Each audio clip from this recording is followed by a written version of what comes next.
Two murder investigations from the case files of Lieutenant Joe Kenda.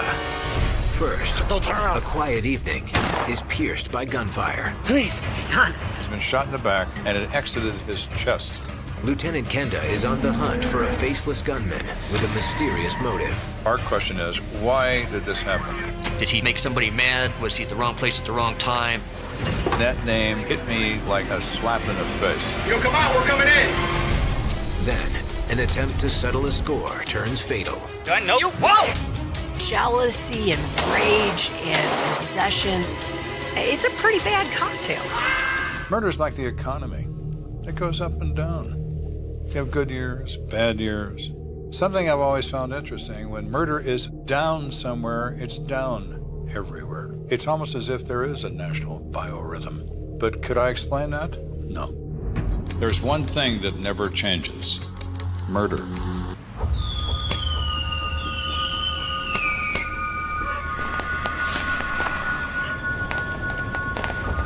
Clyde Williams and Barry Loggins were driving home after a 4th of July get-together. It was a nice summer night. They had the windows down.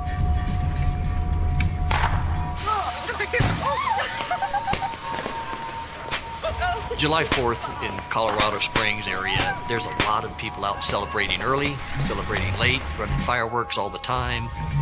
Bro, I'm so psyched about this weekend. You're going to Bobby's party, right? For sure. Nice. Man, them Roman candles he got, gonna be awesome. Dude, what the hell is this guy doing?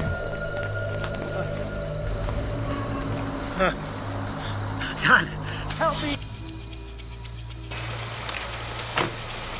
Please. Yo, what happened, man? Oh, my God. What are we gonna do? They see that he's been shot. This guy is in bad shape. He's bleeding profusely, and he subsequently loses consciousness. Oh, no, dude. Wake up. Wake up. Wake up. Somebody help. Call 911 now. Is he okay? Call 911. Yeah. Oh, my God.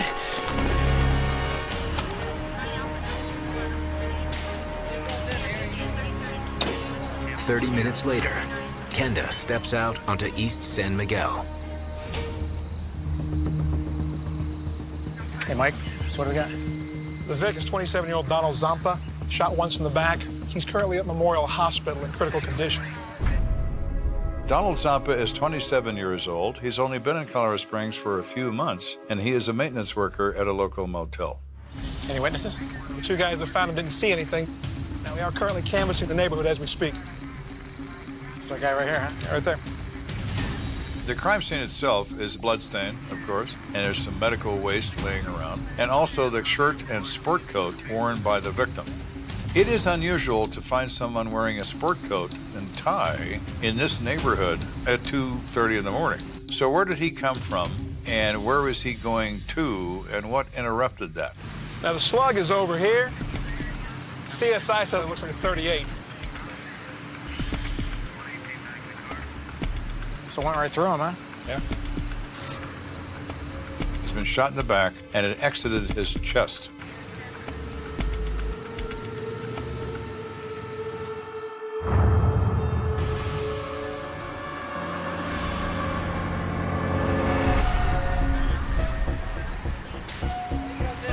Could have been a robbery. Did you find any money on him? You know, I thought the same thing, except that his wallet's still in his pants right there, with 20 bucks still in it. Huh. Well, that's strange. If this is a robbery, why wouldn't they have taken his wallet? It could be an intentional assault against Donald Zampa for some reason, some perceived wrong he's committed against someone, some enemy of his. At this point, we have many more questions than we have answers. Hey, Sergeant. Got the kid that called in the shooting if you want to speak to him. Sure, where is he? It's right down here. Chris Powell is a white male, about 18 years old, kind of small in stature. Can you tell us what you're doing out here tonight? Yeah. Well, I wasn't out. I was at my buddy's place down the street. What were you doing there? I'm staying there. I came from Ohio, so I'm kind of figuring out the job situation. You know, it's really hard these days. Yeah, I understand. But tonight, how'd you end up calling the police? He tells us that he hears a gunshot He looks out, he sees the victim down and sees 2 other people running up to him to help. So I figured the best thing to do was call you guys. So you didn't see the shooter or anyone suspicious? No sir, no sir.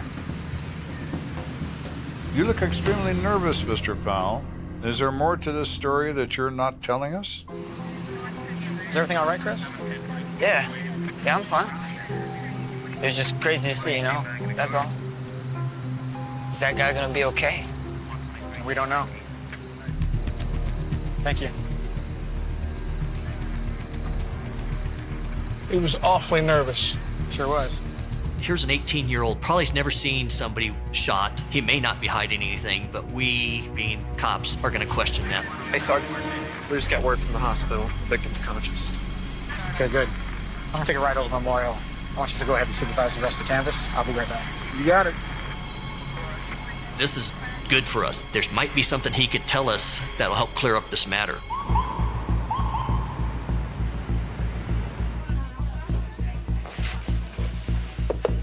Excuse me, can I have a minute with him? Sure.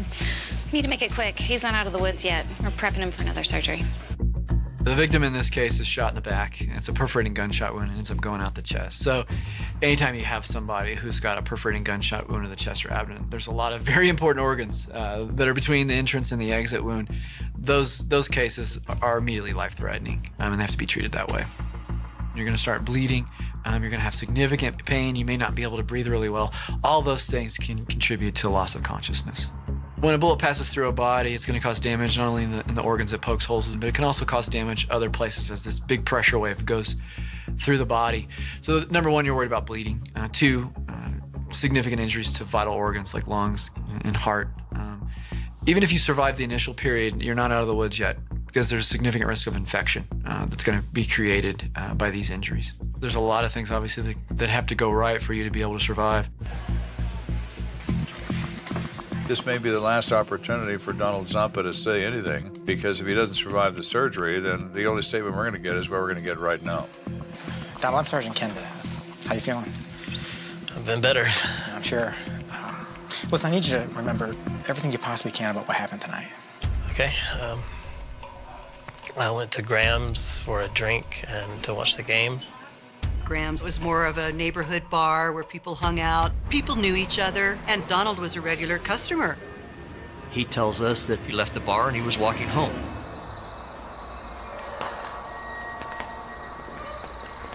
As he's walking, he hears somebody yell at him. Don't turn around. Whoa, man. And he feels what he believes to be a gun pushed into his back. Keep your hands up and get on your knees. Come on, man. Easy. I had no idea what was happening, so I just did whatever the guy told me. But then as soon as I knelt down, I heard this loud crack and my chest got hot. Then everything went numb and I couldn't move. So, of course, we asked Donald, do you have enemies? Is there somebody out to get you? He said, oh, no, I don't make enemies. I make friends. So that eliminates the possibility of most likely a known person to him. This is someone that doesn't know him at all. Now, I know you said you had your back to the shooter, but did you see him at all or have any idea what he looks like? No. Even if I did, I don't think it would have mattered much. Without my glasses, I'm legally blind. Sergeant, it's time to head out. All right, just one more question. Is there anything at all you can remember about this guy? Yeah, actually. He had an accent, maybe like a Hispanic accent. All right, well, thank you. Sorry, Kenda. I understand.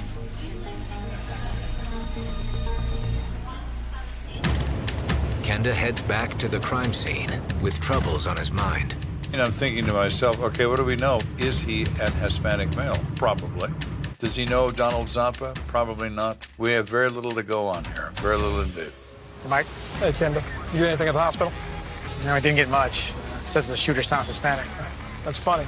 We got a witness who says he saw the shooter, thinks he looks Hispanic. Really?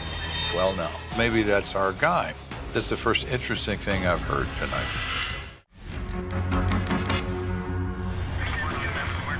We're working on the shooting of 27-year-old Donald Zampa. All we know is his shooter sounded Hispanic. But now we have a witness who claims to have seen the shooter. Our witness is Edward Esterly. He's living immediately adjacent to the scene. We were told you saw something tonight? He reports that he has been up and down during the night because in the last several days, they've been having problems in this neighborhood with break-ins of cars.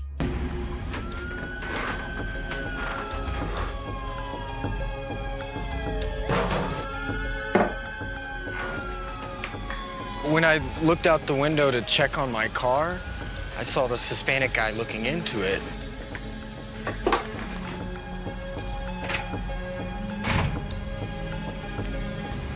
But when I got outside, the guy was gone. And then I heard the gunshot, and I got the hell out of there.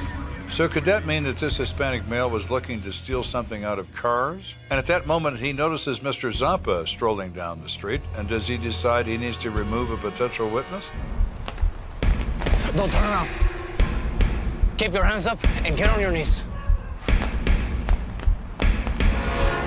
What this guy look like?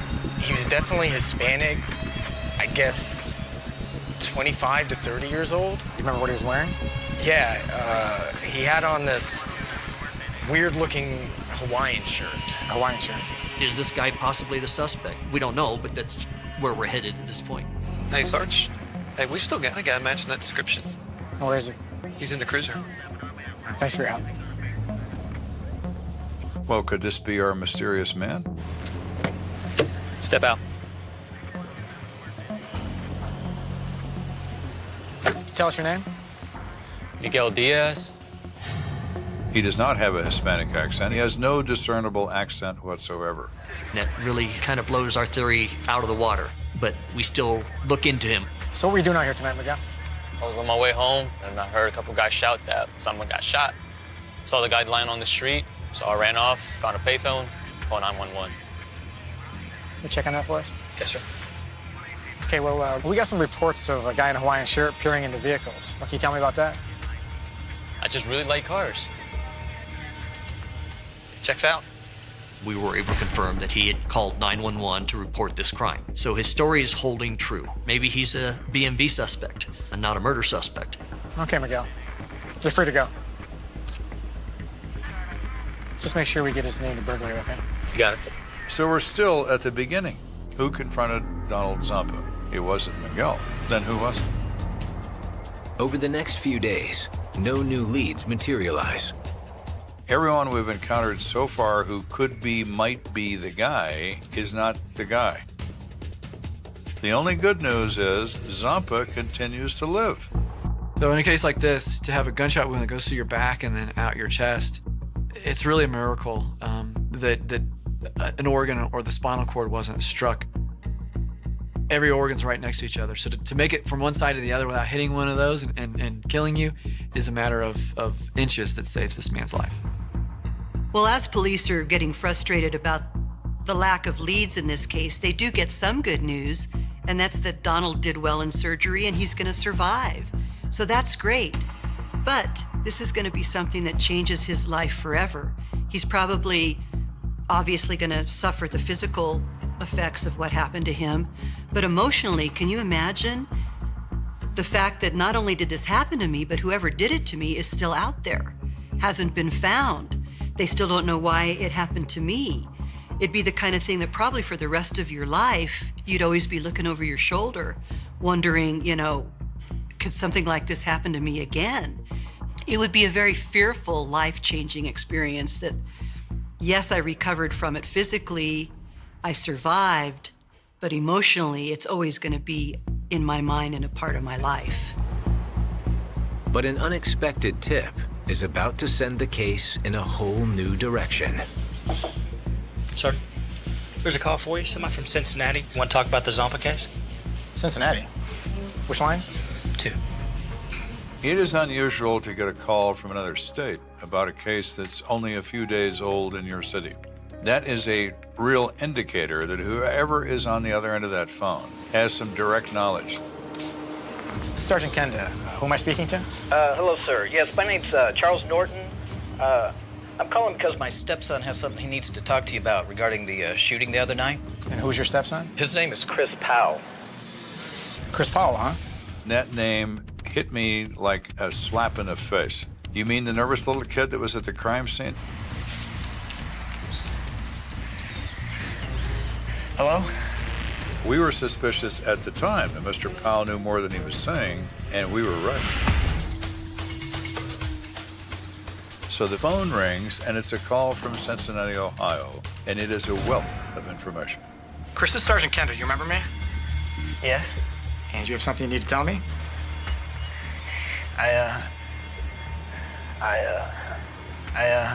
Christopher.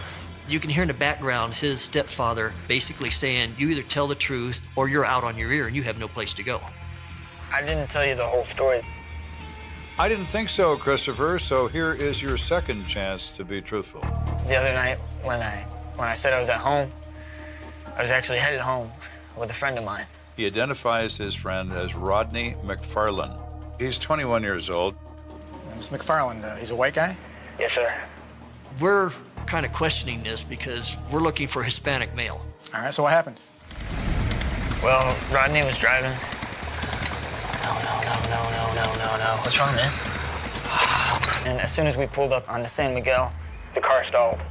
Oh, no, come on, you piece of crap. Rodney's upset because he didn't have any money to fix this car to make it run. And they both see this guy coming toward them on the sidewalk, wearing a suit and tie, and he's obviously drunk. Look at this fool. Rodney turns to Powell and says, I'm gonna get this guy. I'm gonna rob him and take his money. Oh, you can't just rob the guy, you know? What if you get caught, huh? Don't worry. This guy's my voice. And he told me he was gonna speak in a Hispanic accent, so the guy wouldn't be able to identify him. Chris Powell's explanation for the accent gives newfound credibility to his story. The only person who knew that was the victim, and the only way you could know it is if you were standing there like you said you were. I absolutely believe Mr. Powell has come forward, finally, with the truth. So what happened next? Well, he ran up to the guy. I heard a bang, and I just started running. You know, now listen, I tried to do the right thing, you know, by calling the police. It's just that I got a little scared afterwards. So, I'm back here with my folks in Cincinnati. Chris wanted to do the right thing, and he maybe needed that extra support from his family to come forward and give that information. Despite Chris Powell's story, there's still one detail that doesn't add up. Do you know why Rodney shot the victim instead of taking his money? I don't know. I couldn't even believe he did it. So do you know where the gun is? Yeah. He told me he keeps it in this, like, big case for cassettes. It's probably in his room somewhere. Where's Rodney live? We're able to obtain a warrant for the arrest of Rodney, and we go to that residence in an effort to execute that warrant. You make an assumption that Rodney is armed and he's going to resist, so you approach guns drawn.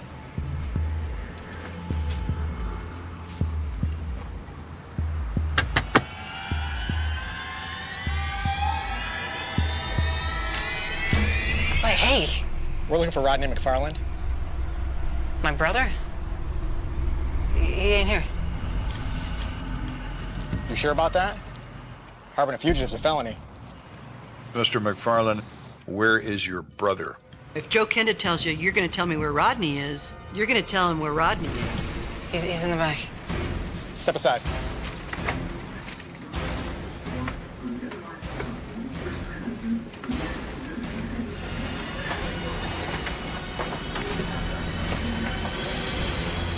This is a very intense and high-risk operation at this point because he could be on the other side of the door just waiting for us to come in. Right! This is the police!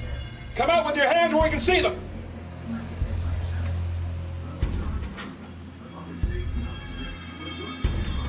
If you don't come out, we're coming in! And you won't like what happens next when we come in. Let me see your hands! I didn't mean to. Go ahead and cuff him. Rodney doesn't want to engage. He is just frightened. Turn around. Where's the gun, Rodney? I don't know. I want a lawyer. All right, get him out of here. Yeah.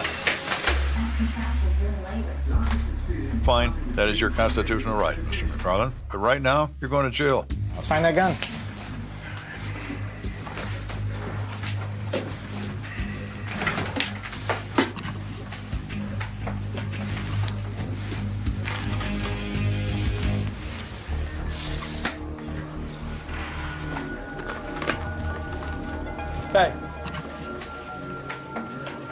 do find the gun in a cassette case, just as it was described. This looks like a 38. Well, that's the one. Let's bag and get the hell out of here.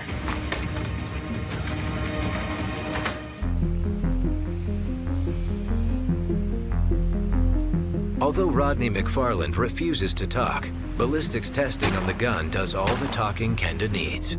The gun is determined to be the weapon that fired the shot that entered and exited Mr. Zompek, and further, the weapon is defective. It would easily fire without touching the trigger. It's a defective piece of crap, is really what it comes down to. And if you think about our case, it could very well be just that. The defective gun caused this to be a shooting as opposed to just a robbery. Evidence of a faulty gun gives Kenda a much better understanding of how events unfolded the night Zampa was shot. Damn it. Just try turning it back on. Look, it ain't gonna work.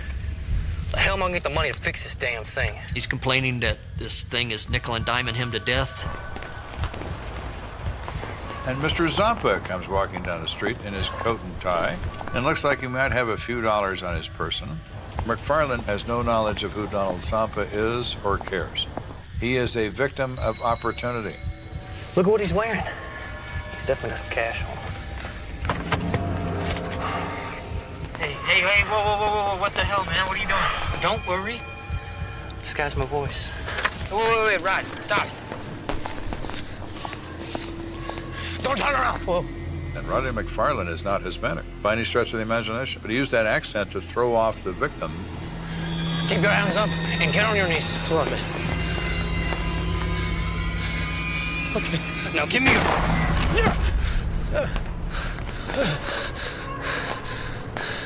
It's an accidental discharge. McFarland is shocked that the gun goes off.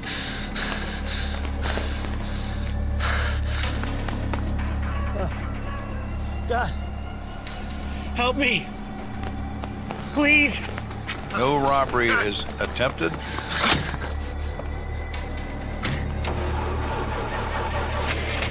Now it's run away. It wasn't his intent. It was an accident, but it was an accident committed in the course of a criminal episode, which still makes it a crime.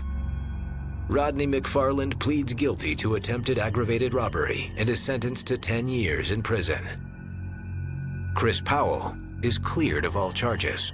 There is a happy ending to this story, because even though Donald had all these cards stacked against him, he survived. He went on to fully recover and happily marry and have children and grandchildren. That would give you a whole new perspective on life, I think. Armed robbery is one of the only violent crimes where the victims are selected at random. In the case of Donald Zampa, what was his crime? Being in the wrong place at precisely the wrong moment. He's just a very lucky guy. He lived through it. Many don't.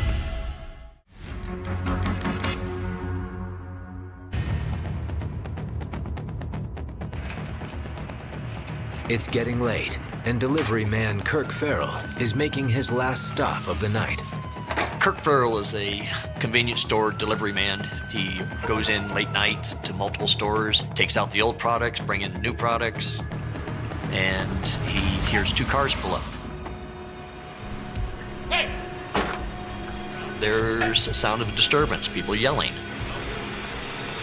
Hey, dude, chill. The voices are getting more raised and the situation is getting more tense. And all of a sudden, he hears a shot. He's not gonna shoot me. Stop! He starts to take cover behind his truck. And at that time, he hears a second gunshot. I'm sure he was scared and very confused. It's not like he can just call 911. He's gonna have to go back into the store to do that. Within the hour, Lieutenant Joe Kenda pulls up to the scene of the city's 23rd homicide of the year. In 1991, we had an exceptionally high number of homicides for the size of city at that time. This particular case was one short of a record of 24 set in 1974. Hey, Lieutenant. Hey, Gary. So what do we got? We got one shooting victim, 21-year-old Todd Iverson. Kid was rushed to the hospital, but pronounced DOA. Any witnesses? Got a couple, actually, including the shooter. He's already in custody and so's his gun. Really? Yeah, we got his friend over here in this cruiser. It appears we have a major step up. We have the shooter and we have the weapon. All right, let's take a look at the scene. We have a puddle of blood on the sidewalk in front of the main window of the store, which is apparently where this victim collapsed. Toilet paper, huh? Yeah, I got a t-shirt here too. Guy must have been hemorrhaging pretty bad. Most likely, all of these items were used to stop the bleeding on the victim before medical arrived. I got blood drops. There is a pattern of blood moving toward the two cars in the lot. Nice cars. Yeah, our victim was a passenger in this car with his buddy, and our suspect was driving this car with a friend of his. All right, I'm gonna take a look in the victim's car. Why don't you take the suspects? You got it. So you have two sports cars where speed and power are important. It speaks to the personality of the owner. Is this something that could possibly lead to road rage? We've seen road rage be involved in a lot of deaths and a lot of murders. Not just accidental deaths where they crash, but one guy gets mad enough to where he actually shoots at another one. This wouldn't be the first time it's happened this year. We had another case in that same year where just that happened, a road rage incident, and a guy pulls a gun out and shoots somebody. So it's quite possible that these guys were either racing, got mad at one another, maybe one cut the other off, they're playing games with the cars. The idea of road rage really does come to play, or at least the thought of it does come up when we're starting this investigation. We don't know what's going on. There's a lot of possibilities. Looking at the interior of the car, there's no evidentiary value, nothing covered in blood. It's most likely then that our victim is shot outside of his car. Hey, Lieutenant, come take a look at this.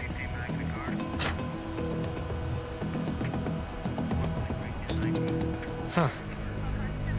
In the trunk, we find 41 expended casings neatly placed into an ammunition box. What's the shooter's name? Scott Sneed. Well, Mr. Sneed obviously has experience with a gun. It is not uncommon for people who routinely shoot. They recover their expended casings for purposes of reload. Now check this out. Kid's on the Olympic development shooting team. No kidding. So Scott Sneed has an unusual skill in that he is a very good marksman. And he's involved in kind of the pre-Olympic program here. This kid's probably a better shot than all of us. Yeah.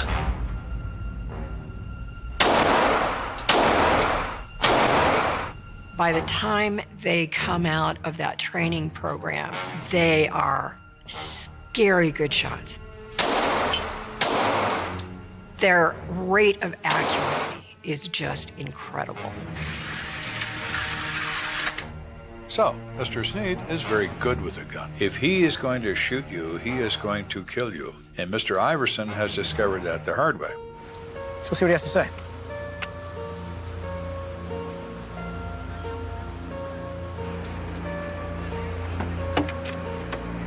My first impression of Mr. Sneed is he's a scrawny little kid. His identification says he's 18 years old. He looks like he's 12. What were you and your buddy up to tonight? Well, I mean, we were just out for a late movie, and we got hungry, and we knew that this was going to be the only place that was open. He says they were just going to run in, grab some food, and head on home. Man, I'm starving. Me too. Hey! That's a good... Yeah, what? Do I know? Whoa, hey, chill, bro. What's your problem?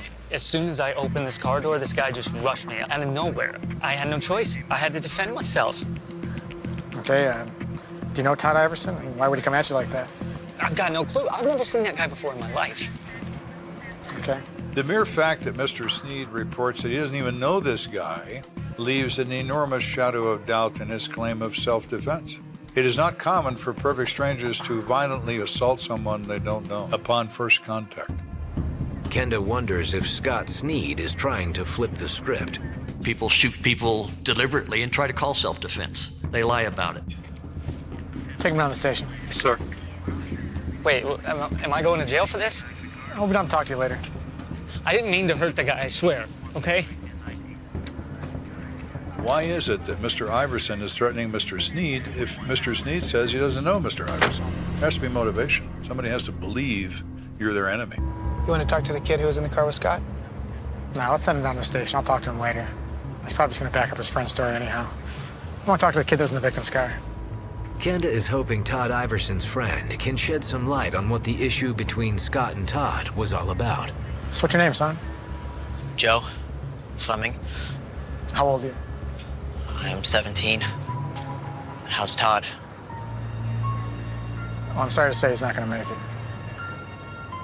When I found out Todd died, it was a shock. Just couldn't believe it. It was unreal at that point. And I know this is difficult, but can you tell us how you knew Todd? Yeah, grew up together.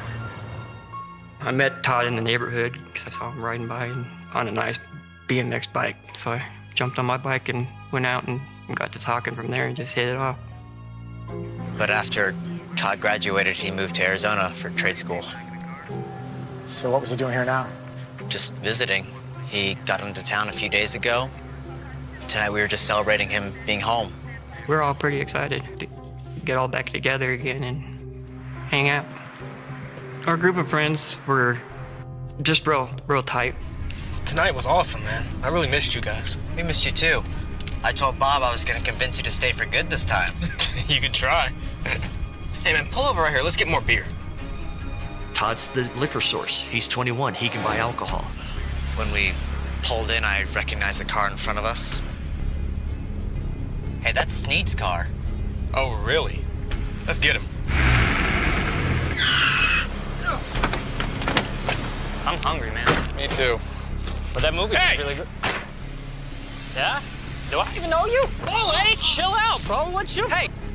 Todd did throw a punch at Scott, but missed. Didn't hit him. So what was the deal between Todd and Scott? Todd? Yeah, why did Todd hate Scott?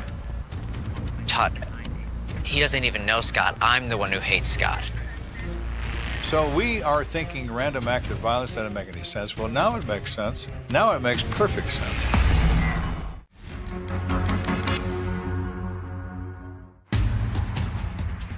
We're investigating the death of 21-year-old Todd Iverson. We were skeptical when our suspect, Scott Sneed, said he didn't know Mr. Iverson, but maybe he really didn't know him. We need to rethink that. So, Joe, you're the one who has a problem with Scott. What's it over? Well, his girlfriend Nikki is best friends with my girlfriend, but he's no good to her. Joe is not at all keen on how Scott treats his girlfriend. The other night, he had Nikki crying, and my girlfriend calls him to tell him off. My girlfriend was arguing with him over the phone, back and forth, and that's when I heard the threats. He said he would kick my girlfriend's ass if she came between him and Nikki. I would have knocked him out had he said that in front of me. Scott made me mad. I really didn't care for the way he treated his girlfriend and the way he was talking to mine. At the root of all of this is the normal high school drama that goes on between boys and girls. It was nothing. Perception, believed slight, perceived bad behavior, all that sort of thing. That's all. So if Scott's problems with you, why did Todd go after him? I mean, I told Todd about Scott and all that he had done. And I guess he had had a few beers. Todd understood that Joe didn't like Scott. And he's probably the leader of this little clique and probably the enforcer should something go wrong. He was jumping out to protect my honor. So what happened when Todd got out of the car? Todd took a swing at Scott, and I got out to defuse the situation. And at that point, Scott had already pulled out a handgun. Hey, back off, bro. Whoa! Dude, come on, let's go. Let's forget about it. He fired a shot, went between us, which, you know, I backed off from there. I told Todd, come on, you know, let's not do this. But Todd stayed there. I'm walking away. Next thing I know, I hear another gunshot. And now Todd's covered in blood. At that moment, I was very upset. Did not have a reason to pull out a gun. Worst thing that probably would have happened that night was a little fight. I understand how you feel. Thanks for your cooperation. Sorry about your friend. Joe Fleming's story is eye-opening and ultimately lends credence to Scott Sneed's claim of self-defense. Mr. Iverson is much bigger than Mr. Sneed. His size alone would strike fear into the heart of an 18-year-old kid. However, there is still one issue keeping Kenda on the fence. Now, a marksman like Scott's going to hit exactly what he aims for. And he shot him dead. I know. You think he would have shot him in a non-lethal area? And you know what? Maybe he did. Where is this victim shot? It's a demonstration of intent. As the sun rises, Kenda heads to the morgue in search of some answers. So the bullet perforated his right lung. He died relatively quickly. Okay, where was the entrance wound? Well, that's what's interesting.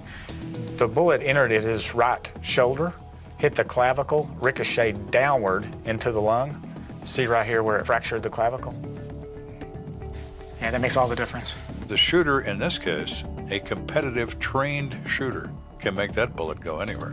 And yet he selects the upper right shoulder. It is mere accident that the bullet happened to strike the clavicle and ricochet, lacerating the lung and killing the guy.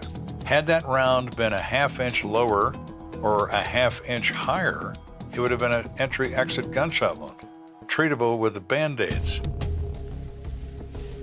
So Scott was intentionally trying not to kill him.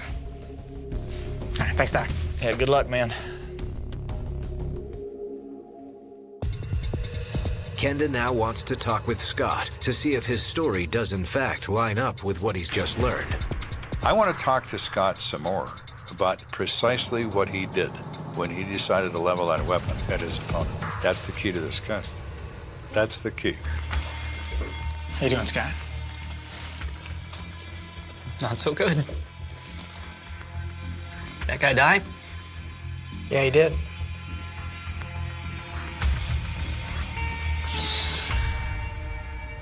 Scott, do you know where you shot Todd? Well, I was aiming for his shoulder, but I mean, if he died, then...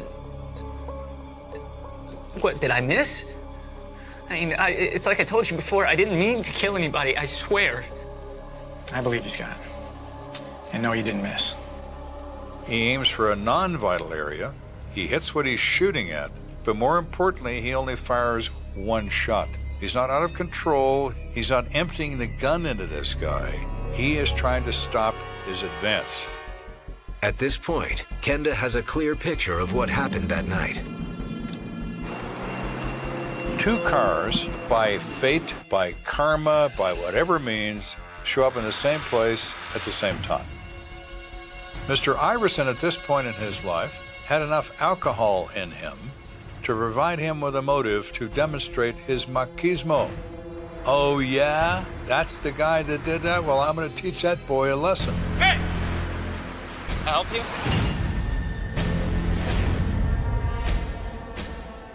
Todd tries to strike you.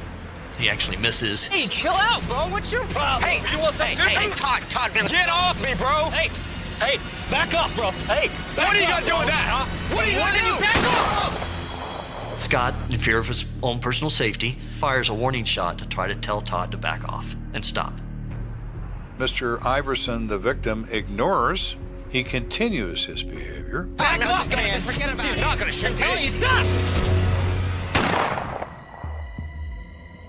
Mr. Sneed pulls up that gun and puts one in his right shoulder.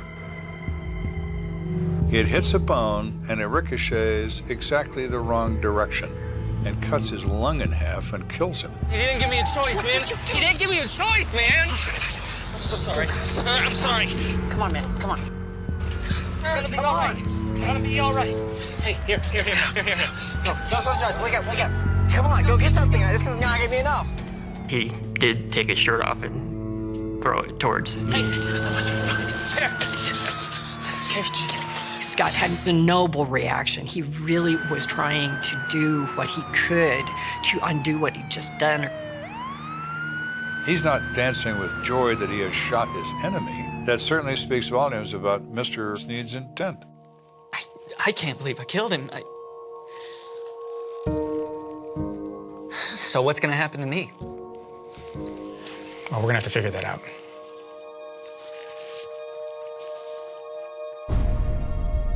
Scott Sneed is charged with manslaughter. But when the district attorney takes the case to a grand jury, they come to a different conclusion.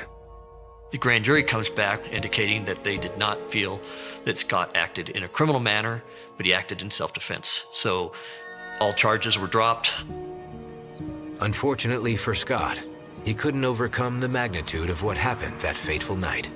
Mr. Sneed, as it turned out, at the age of 26, committed suicide as a result of depression. Scott Sneed apparently was a very genuine young man. That's not to say he was perfect, but when he knew he had injured someone with his gun much more seriously than he ever intended to, he went to great lengths to try to help the young man, to help Todd, who was bleeding profusely. His conscience drove him then, and his conscience indeed might have driven him to his death, because even though the law called the homicide justifiable, he struggled with the death that he knew he committed. He shut down all of his practices. He shut down his dreams and his hopes to be a marksman. He was trying to punish himself, even perhaps, to take away something in his own life to somehow feel a little bit better about the horrible thing he did. He obviously was not able to succeed in getting past what he saw as such a horror at his own hand. Scott Sneed had a very strong conscience, and that conscience seemed to never let him go. I am sure that year after year he tried to put that remorse behind him, but that one horrible, bloody night took it all away from him. He became demoralized in the years after that shooting. And as a result of that, he also became very, very depressed. And it's quite likely that in an attempt to end all that, to rid himself of his emotional pain, took his own life. It really is tragic that Todd didn't make it. It was also tragic for Scott. And, you know, a tiny bit of luck could have changed this so much. It was a night like any other in Porto Alegre, or at least that's how it seemed.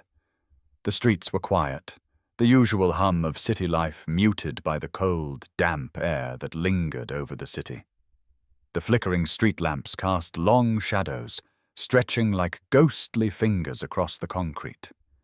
But in the alley, just beyond the main road, a young woman's life was about to be taken.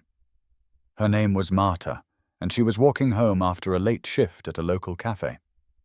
The world didn't know her then, but her story would soon become one of the city's most haunting mysteries.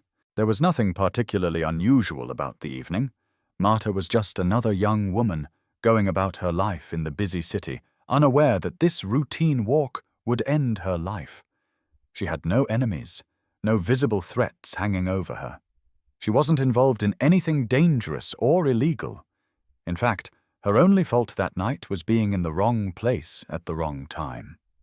It's a tragic reality that many people never truly grasp until it happens to them. Marta's footsteps echoed softly through the narrow alleyway, her eyes fixed on the ground as she tried to make it home quickly.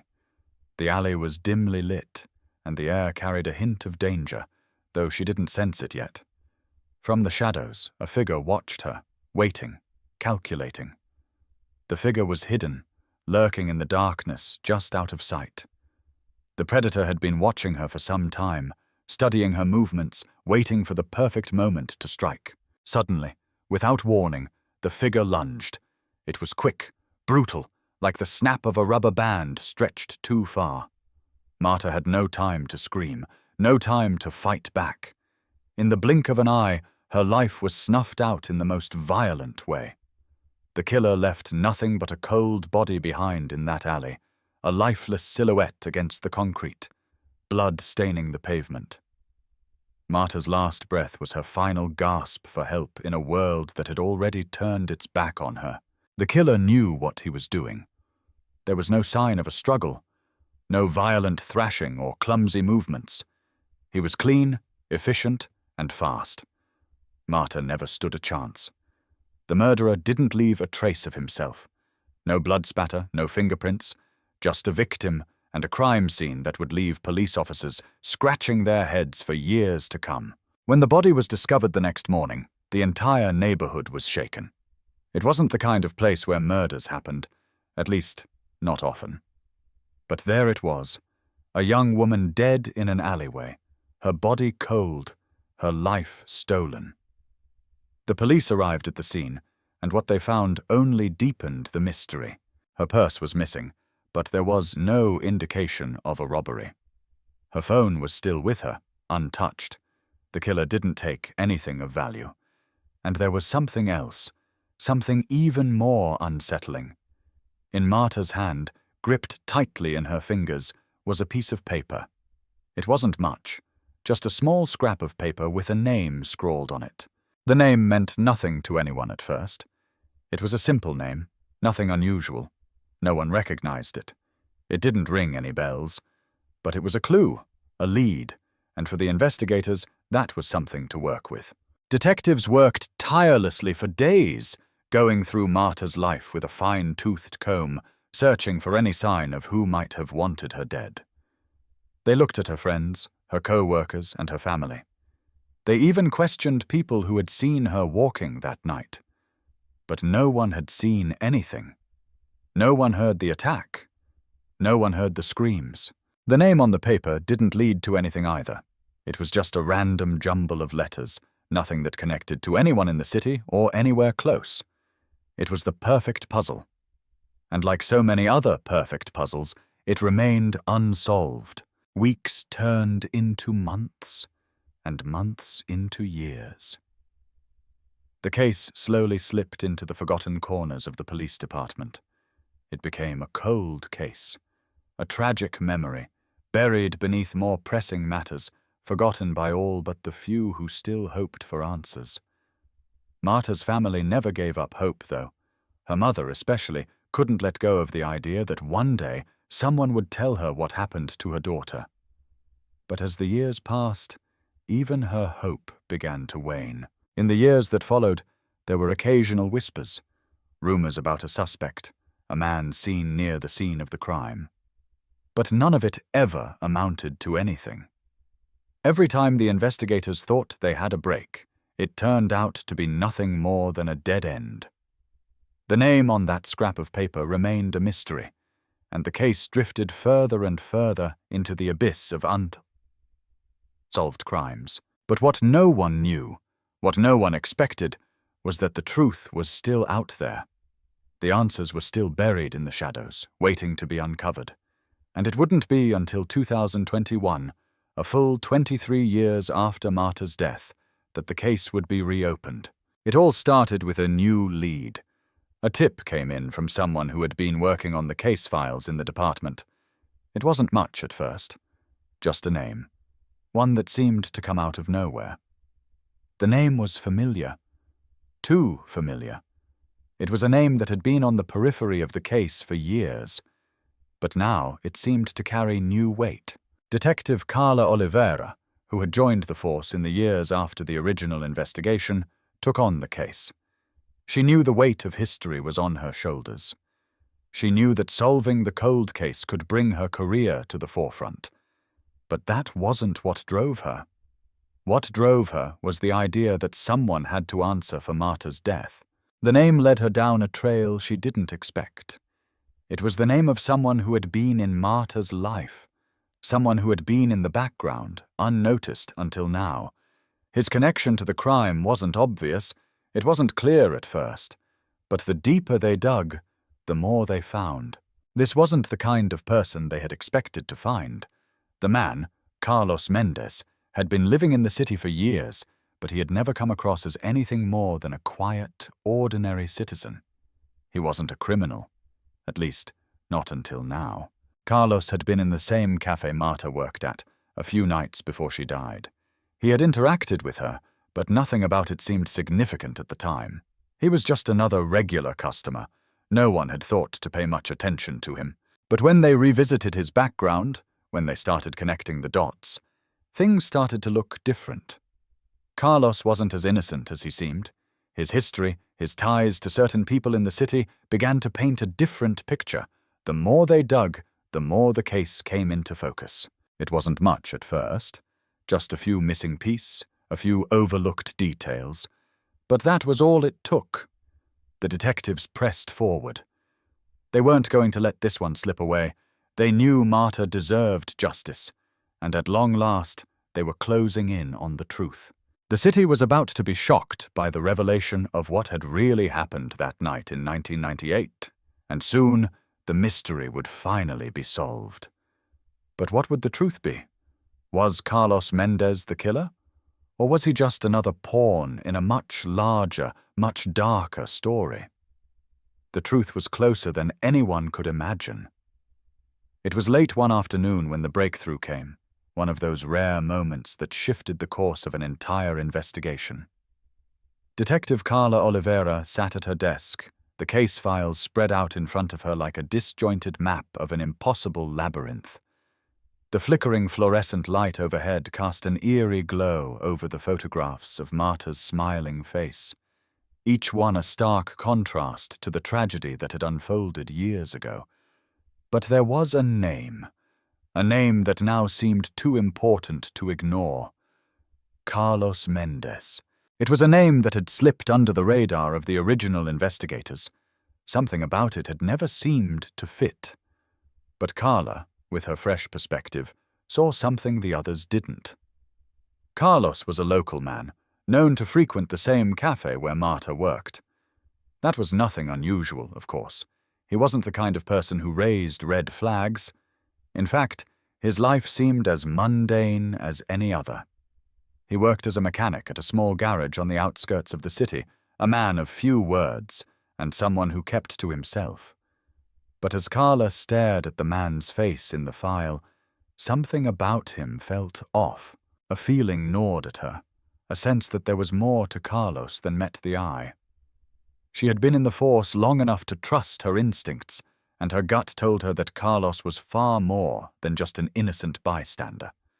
She revisited his record, digging through the years of his life that had seemed too normal to be questioned. At first glance, everything appeared fine. But then she noticed the inconsistencies. His movements during the time of Marta's murder were unclear. His alibi, as it turned out, had holes in it. And there were strange gaps in his whereabouts on the night of the crime, moments that couldn't be accounted for. The deeper Carla dug, the more the mystery unfolded. Carlos had been seen near the alleyway where Marta's body was discovered. A witness, a man who had worked at a nearby store, claimed to have seen Carlos lurking near the scene. But when questioned, Carlos had denied it, something that had seemed odd at the time, but had been dismissed. No one had bothered to press further. But now, those small details, seemingly insignificant at the time, began to take on new weight. Carla knew that the first step in unraveling the case was to understand Carlos's life. She began to speak with his neighbors, his co-workers, anyone who might have known him better than the records ever could. What she learned painted a picture of a man with a lot of secrets. Carlos had been estranged from his family for years. His parents had lived in a quiet town on the outskirts of Porto Alegre, but they hadn't heard from him in nearly a decade. His old friends from high school couldn't remember the last time they had seen him. In fact, there was something strange about his entire history, like he had intentionally erased parts of himself.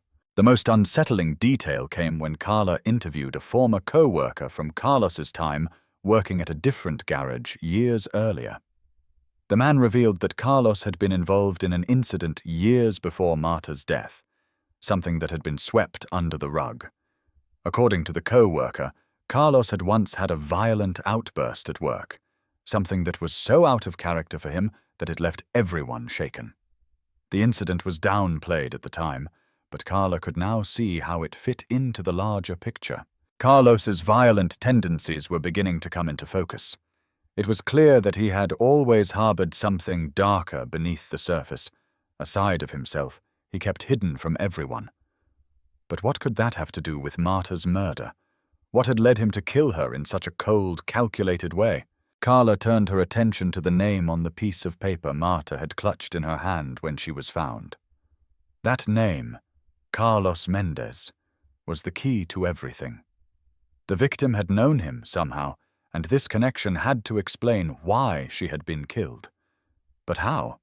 What had Marta known about him that made her a target? It didn't take long for Carla to find the answer to that question. During her investigation, she discovered that Marta and Carlos had briefly crossed paths several months before the murder, and their connection wasn't as casual as everyone had assumed. Marta had been seeing someone at the time, a man who at first didn't seem to have any bearing on the case. But as Carla looked closer, she learned that this man, a local businessman, had been involved in a strange business deal with Carlos. The business deal, on the surface, seemed harmless enough, just two men trying to make a living. But the deeper Carla looked, the more she realized it wasn't. Carlos had been involved in some shady dealings, and Marta had somehow gotten mixed up in it. It was still unclear whether Marta had known the full extent of Carlos's operations, but it seemed that she had gotten too close. Maybe she had stumbled upon something she wasn't supposed to know. One night, Carlos and Marta had an argument, and the details of that conversation began to come to light. A friend of Marta's, a young woman who had worked alongside her at the cafe, recalled Marta telling her about a strange conversation she had had with Carlos just days before the murder. According to the friend, Marta had been upset, claiming that Carlos had been pressuring her to keep quiet about something. She hadn't been specific, but she had implied that Carlos had threatened her, though she hadn't taken him seriously at the time. That was the turning point. It wasn't just a random attack anymore. Marta had been targeted. She had been silenced because she had known too much. But about what? That was the piece of the puzzle that still eluded Carla. The more Carla learned about Carlos's past, the more she realized he had a network of people, dangerous people, who might have been involved in his criminal activities. It wasn't just about Carlos anymore. It was about everyone he had touched. Marta had become a casualty in a world that most people never saw. But how far did the web of deceit extend? Who else was involved? And more importantly, was Carlos the one who had pulled the trigger? Or was he just the face of a much darker operation? The answers to these questions lay in the mystery that had been buried for so long. The more Carla uncovered, the more she realized how close she was to breaking the case wide open. But it wasn't just about finding Carlos. It was about finding the truth behind Marta's death. The truth behind why she had been silenced when so many others had turned a blind eye. It was then that Carla made a decision. She knew that the only way to solve this case was to confront Carlos head-on. She would have to dig deeper into his past, speak to more people, follow the trail until it led her straight to him. But she also knew that she was walking a dangerous line. Every step she took brought her closer to a truth that she wasn't sure she was ready to face. What had happened in 1998 was more than just a murder. It was a reflection of a system, a broken world where power and control came at the cost of innocent lives. And Marta, tragically, had been one of those lives. Carlos's arrest was imminent, but what would it reveal? Would he break under pressure and confess to the crime? Or would he remain a mystery, a man who had evaded justice for decades? Whatever happened, the answers would come. Carla could feel it in her bones. The truth was finally within reach. The morning air in Porto Alegre felt different, charged with anticipation, thick with tension. Detective Carla Oliveira stood outside the run-down apartment complex where Carlos Mendez was believed to be hiding. The sky above was still grey, but the street was alive with the hum of activity. The city had no idea that, just a few blocks away, a secret that had haunted it for over 2 decades was about to be revealed. Carlos Mendez had been elusive, a shadow slipping in and out of the public eye, never staying in one place too long, always on the move. But now, after years of evading justice, he had slipped up. His movements were tracked. His past, once buried in the depths of time, was being dragged into the light, and Carla was ready to pull it all apart. She could feel the weight of the investigation pressing on her shoulders. The mystery of Marta's death had consumed her for months, each detail she uncovered adding another layer to the complexity. She was close, closer than anyone had ever been. But there was still one question that lingered. What had Carlos's true motive been? What had pushed him to kill? Marta hadn't been some random victim. No. There was something more, something darker behind it all, and she was determined to find it. The team gathered outside the building, their footsteps almost silent on the wet pavement as they moved into position. The doors creaked open as Carla entered, her heart pounding in her chest. She had been preparing for this moment for weeks, but now that it was happening, a part of her couldn't shake the feeling that this wasn't just the end of a case. It was the beginning of something bigger. As Carla entered the apartment, the stark, sterile air of it all hit her immediately. The walls were bare, the floors cold. It felt empty, even though she knew someone had lived here. Someone had been hiding here for months. The apartment seemed like a reflection of Carlos himself, silent, unassuming, a place to hide from the world. But it wouldn't be a hiding place anymore.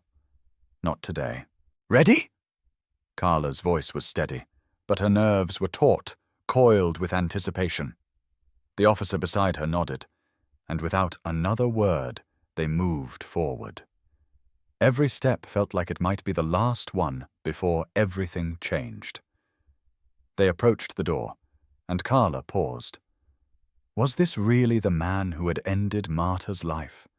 The face she had studied, the one she had followed through the years, was about to become real. She couldn't afford to second-guess herself now. The door swung open to reveal a man who was, for all intents and purposes, just a man. Carlos Mendez stood there, his face unreadable. He didn't seem surprised, didn't look particularly worried.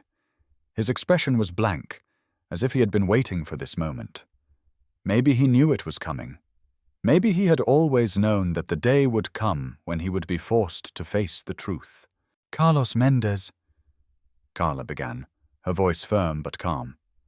"You're under arrest for the murder of Marta Souza, committed in 1998. Carlos didn't move. His eyes, however, flickered with something, a glimmer of recognition, perhaps, or something darker, something that told Carla he had already made peace with this moment. He didn't resist, didn't say a word.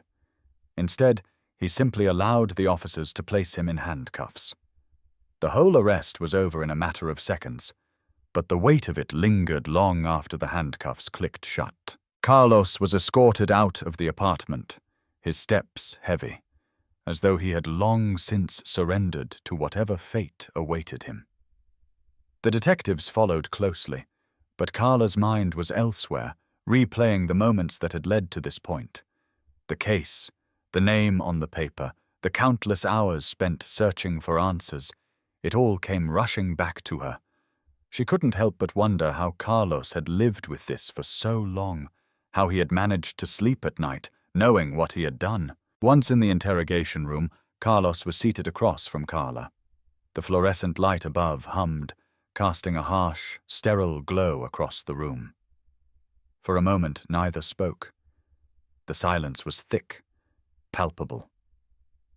Carla stared at him, waiting, and in return, he stared back at her, as if he was studying her, searching for something in her eyes.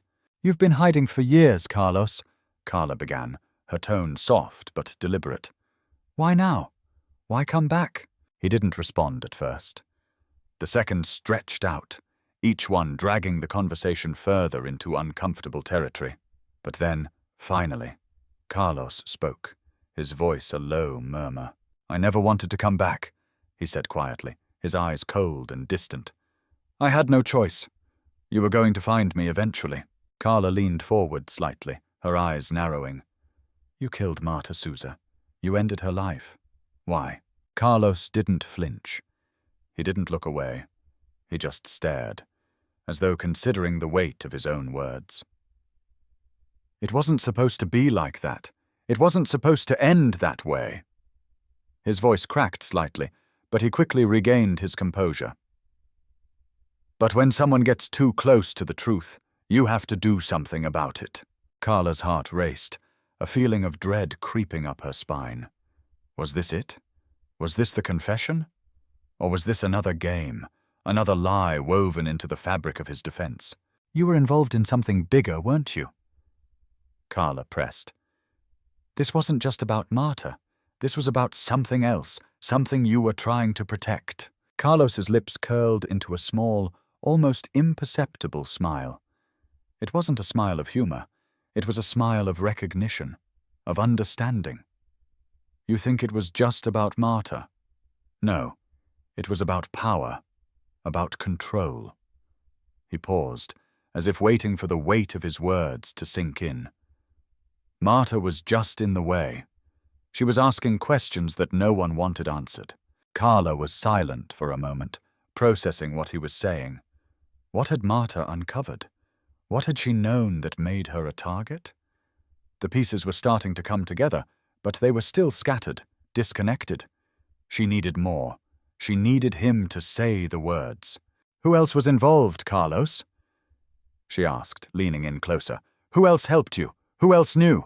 Carlos's eyes flickered to the side, and for the first time, Carla saw a glimmer of fear. He wasn't the same man she had been watching from the other side of the case files. The calm facade was cracking. The monster was slipping. I never wanted to hurt anyone, he whispered, almost to himself. But I had no choice. It wasn't just me. It never was. The room was heavy with the silence that followed. Carla could feel the tension tightening, the case on the brink of unraveling. She wasn't just going to walk away with a confession today. This wasn't over. There were more lies, more people involved. Carlos was just the beginning. But for the first time in years, the cold case of Marta Souza, left to rot in the back of dusty file cabinets, was finally being cracked open. The truth was about to come to light, and no one could predict just how deep this rabbit hole went. What Carla didn't know was that this was just the beginning of a much larger, more dangerous game. The stakes had just been raised, and the mystery of Marta's death was far from over. Carlos's confession was only the first piece of a much darker puzzle. The answers would come, but they would be more chilling than anyone could imagine. The days following Carlos Mendez's arrest passed in a blur. The media storm hit almost immediately, headlines flashing across screens, reporters flooding the police station, eager for any scrap of information about the 23-year-old cold case. But in the sterile, dim-lit interrogation room, the truth was slowly being unraveled, layer by layer, as Carlos sat across from Detective Carla Oliveira, his eyes unblinking, his demeanor disturbingly calm. The man who had once seemed like an unremarkable mechanic was now at the center of one of Porto Alegre's most shocking and complex criminal cases. Why Marta? Carla's voice was sharp, almost demanding. Why kill her, Carlos? You've been hiding for years, and now you're here. What was it about her that made her such a threat? Carlos shifted slightly in his seat, his expression still unreadable, but there was something in his eyes, a faint flicker of something Carla couldn't quite place. Regret? Fear? Or was it the satisfaction of having finally been caught? The silence stretched between them, thick and suffocating. You don't understand, Carlos finally said, his voice low but firm. It wasn't about Marta specifically. It was about what she represented. She got too close to the truth, to something much bigger than her, something none of us could afford to have exposed. She was asking questions she shouldn't have asked, digging into things that were better left buried. Carla's stomach tightened. What things? What truth was she digging into? Carlos leaned back in his chair, his hands now resting on the table in front of him. I didn't want it to go that far, he continued, almost as though he were talking to himself. Marta was just a pawn. She had no idea what she was stumbling into. But when she started asking about my connections, when she started sniffing around things she couldn't possibly understand, I knew I had to stop her. He looked up at Carla, his gaze cold. It was never personal. It was survival. Carla's mind raced. What could he be talking about? What was so dangerous about Marta's curiosity that it warranted murder? She leaned in, not letting the tension slip away, not letting him break eye contact. Survival? She echoed. Survival from what? You were involved in something bigger, weren't you? Who else was involved, Carlos? He sighed heavily, as if weighed down by the weight of his own words. You don't get it, he muttered. It wasn't just me. It wasn't just about me or Marta. It was a network. A web of people, some of them with power, others just trying to get by.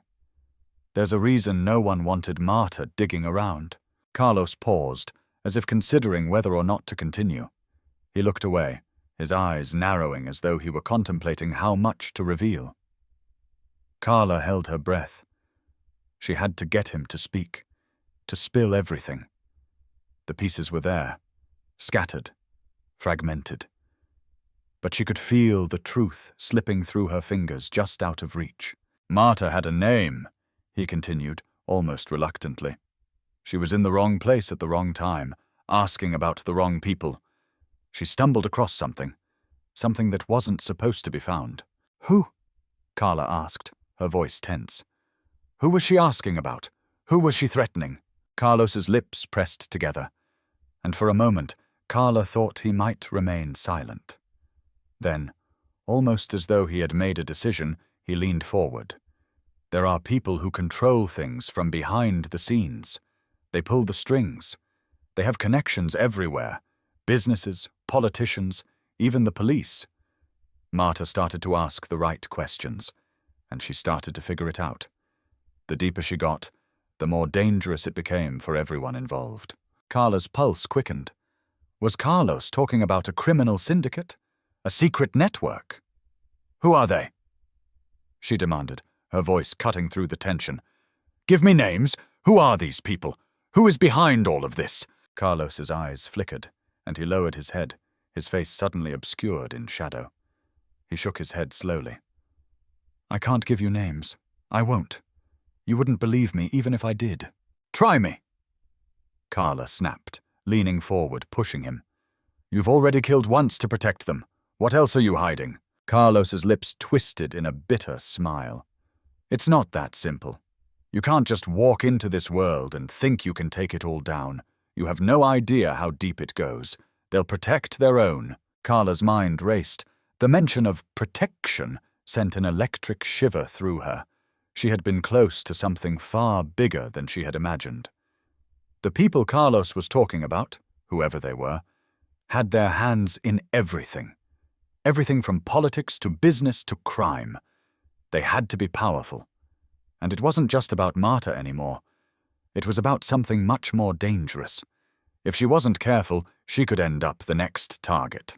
But as much as Carlos resisted, there were cracks forming in his defense. His fear was growing. The truth was slipping out, whether he wanted it to or not. Who was she talking to? Carla pressed, her voice steely. Who did she meet before she was killed? Carlos looked at her, his gaze now more apprehensive than before. His fingers twitched, as if he wanted to reach for something, anything to calm the storm inside him. But he knew deep down that there was no going back now. Marta. She met with someone a few days before she died, Carlos said, his voice barely above a whisper. I don't know exactly what was said, but I know that she was being followed. She was being watched. They were getting nervous. Whoever she was talking to, it wasn't someone I recognized, but she wasn't supposed to meet them. He paused, biting his lip. I was supposed to stop her before it got that far, but I didn't, and I paid for it, and so did she. The confession hung in the air, thick and heavy. Marta had met someone just days before she was killed, someone that Carlos had feared, someone who had been tied to the same dangerous world Carlos was trying to protect. The name on the paper, The name that had remained a mystery for so long was starting to make sense. Carla felt a surge of adrenaline. Who was she meeting, Carlos? Who were you trying to stop her from talking to? Carlos shook his head. I can't give you that. You wouldn't believe me. No one would. But Carla wasn't about to let it go. Try me, she repeated, more forcefully this time. You've already told me more than you should have. You're going to tell me everything now. For the first time since the interrogation began, Carlos's mask of indifference cracked. He hesitated, his eyes darting around the room, his hands shaking slightly. He was cornered, and Carla knew it.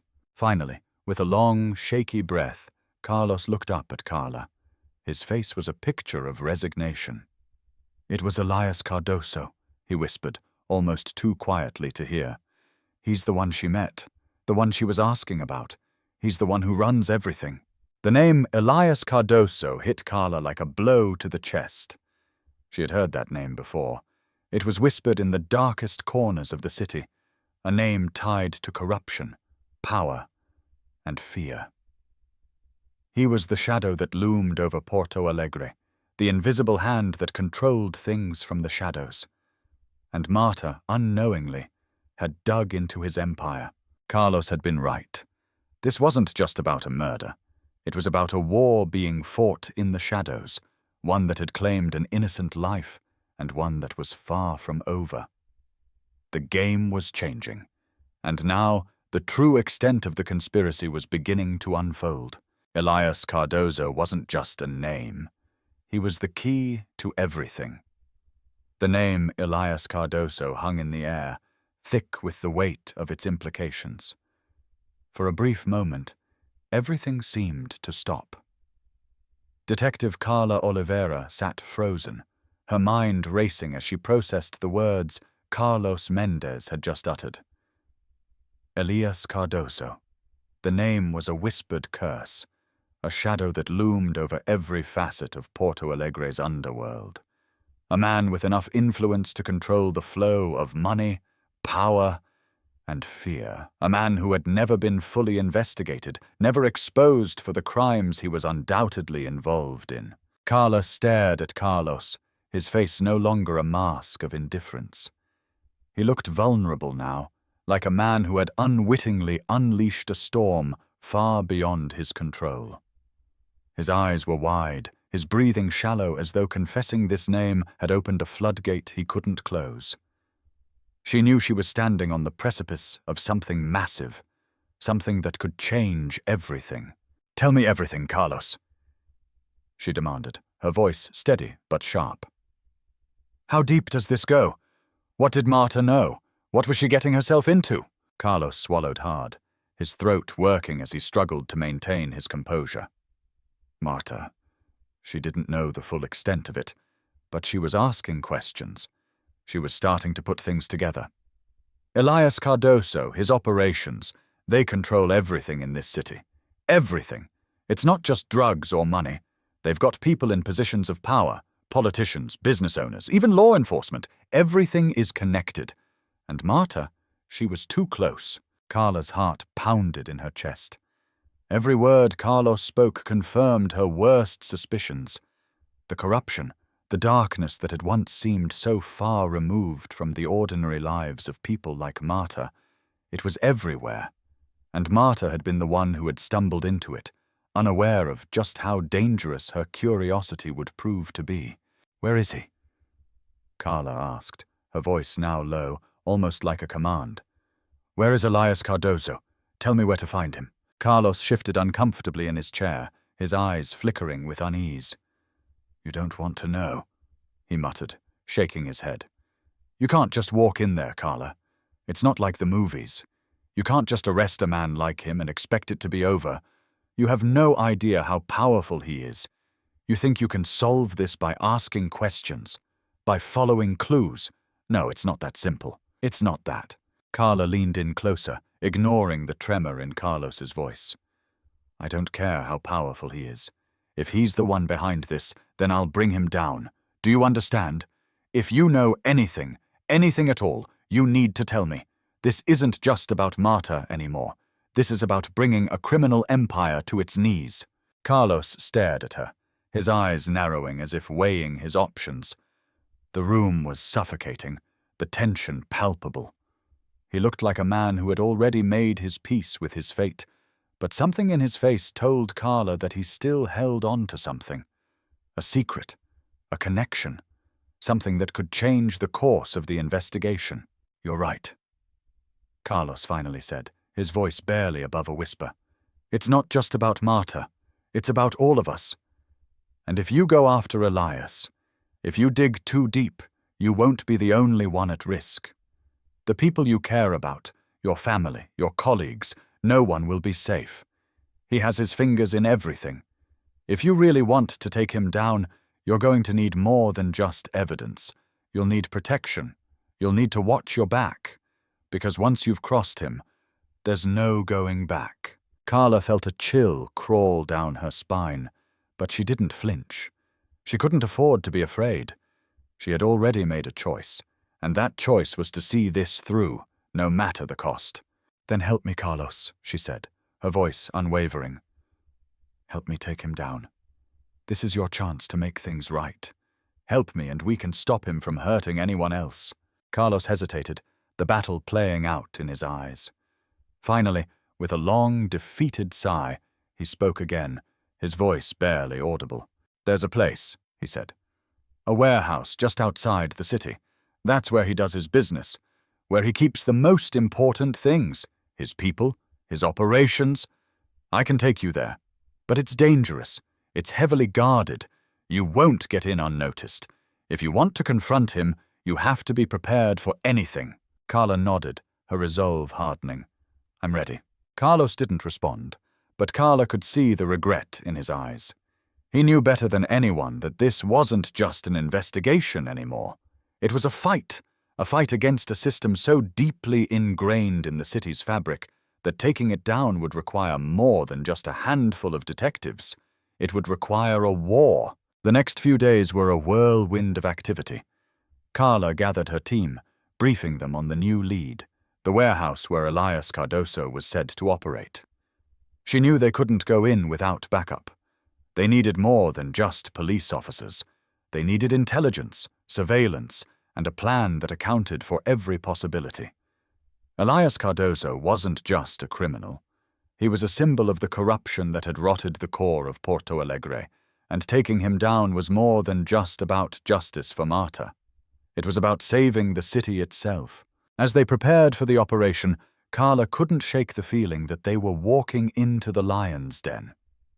Carlos had made it clear. Elias Cardoso was no ordinary criminal. He was a puppet master, and everyone who worked for him was a pawn in his game. The warehouse, the one Carlos had described, wasn't just a place of business. It was a fortress. A place where people disappeared, where secrets were buried, and where anyone who threatened Elias's empire was silenced. Late one evening, as the team gathered in the briefing room to finalize their strategy, Carla received a call that made her blood run cold. It was a warning, a message from an anonymous source. The voice on the other end of the line was distorted, but Carla could hear the urgency in it. "Do not go to that warehouse," the voice said. "You're walking into a trap. Elias knows you're coming. You're not the first to try and bring him down, and you won't be the last." The line went dead before Carla could respond. For a brief moment, doubt gnawed at her. Was this a genuine warning, or just another tactic to scare her off? She didn't know, but one thing was certain. Elias Cardoso was aware of their every move. They had to move fast. The next day, Carla and her team stood at the entrance of the warehouse, their nerves tightly wound, their hearts pounding in their chests. The large metal gates loomed ahead, shrouded in darkness. It was the dead of night, the city quiet, but the air was thick with tension.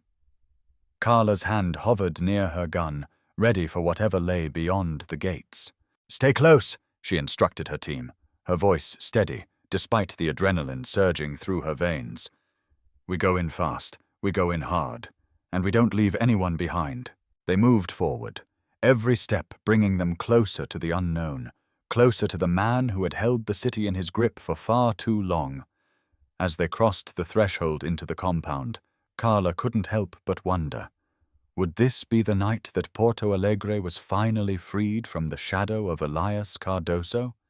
Or would this be the moment that everything, every sacrifice came crashing down around them? The answer, she knew, was coming. And it was going to be much darker than anyone could have imagined. The cold wind whipped through the narrow alleyways, the air damp and sharp against Carla's skin as she and her team advanced toward the warehouse. The city of Porto Alegre, once familiar, now felt foreign, shrouded in an unsettling silence. Even the distant hum of the streetlights seemed muted, swallowed up by the overwhelming sense of danger that hung in the air. There was no going back. They had come this far, and nothing would stop them now. The warehouse loomed ahead, its structure cold and imposing. It stood on the edge of the city, surrounded by a crumbling industrial district that had long since been abandoned. Its windows were dark, the heavy steel doors locked tight, as if it was a place forgotten by time. But Carla knew better. This wasn't some forgotten corner of the city. It was the heart of Elias Cardoso's empire. As they approached, the unease that had been building in Carla's chest for days intensified. She could feel the weight of every step, as though the ground beneath her was shifting, threatening to swallow her whole. She glanced back at her team, Detective Ramos, Officer Silva, and Officer Duarte, each of them carrying their own burdens, their own fears. But they were ready. They had no choice. They couldn't afford to hesitate now. They couldn't afford to show weakness. They had to take down Elias Cardoso before his shadow could spread any further. "Stay close," Carla instructed, her voice steady but strained. "We're going in fast and clean, no mistakes." The team nodded in unison, each of them pulling their gear into place, checking their weapons one last time. The tension in the air was thick, palpable, and every breath felt like a threat. Carla could hear the blood rushing in her ears, the pounding of her heart reverberating through her chest. But she couldn't allow herself to falter. Not now. They moved in quickly, the darkness swallowing them as they passed through the narrow gaps between buildings, closer and closer to the warehouse. The gate loomed before them, the thick metal bars almost taunting them, daring them to enter. Carla reached for the lock on the side of the gate and turned it carefully, the metallic clang of the latch echoing like a gunshot in the stillness of the night. The gate creaked open with a slow, agonizing groan, revealing the warehouse's dark interior. Carla's breath caught in her throat. There was something wrong about this place, something that didn't sit right. The silence was too deep, too complete. She had expected the usual hum of an operation, guards, equipment, movement, but all she could hear was the distant drip of water and the flutter of a far-off door banging in the wind. "Stay alert," Carla whispered, her voice barely a breath as she gestured for her team to move forward. They crossed the threshold, entering the cavernous, shadow-filled interior of the warehouse. The scent of rust and decay filled the air. The shadows stretched across the walls, their movements long and grotesque as they passed under the sparse light filtering through cracked windows. The deeper they moved into the warehouse, the more Carla's nerves began to fray. Something was wrong. There was no sign of movement, no guards in sight. The place should have been crawling with activity. This was the center of Cardoso's operations. Why was it so empty? "Where is everyone?" Officer Silva muttered under his breath, his voice tense as he scanned the surroundings. The warehouse was enormous, stretching out in all directions. Huge piles of crates and tarps covered strange shapes, old machinery, or maybe something more sinister. The silence was suffocating. Carla's eyes narrowed. "Don't trust the silence. They're waiting for us."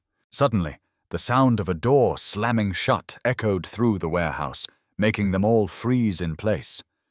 Carla's heart skipped a beat as the sound reverberated down the length of the building. Something was happening. Something they hadn't expected. Her instincts kicked in. She gestured for the team to take cover behind the nearest crate, their movements swift and practiced. They waited, holding their breath, listening. The tension in the air was palpable as the sound of footsteps approached. Slow, deliberate, the soft echo of boots against concrete. Someone was coming.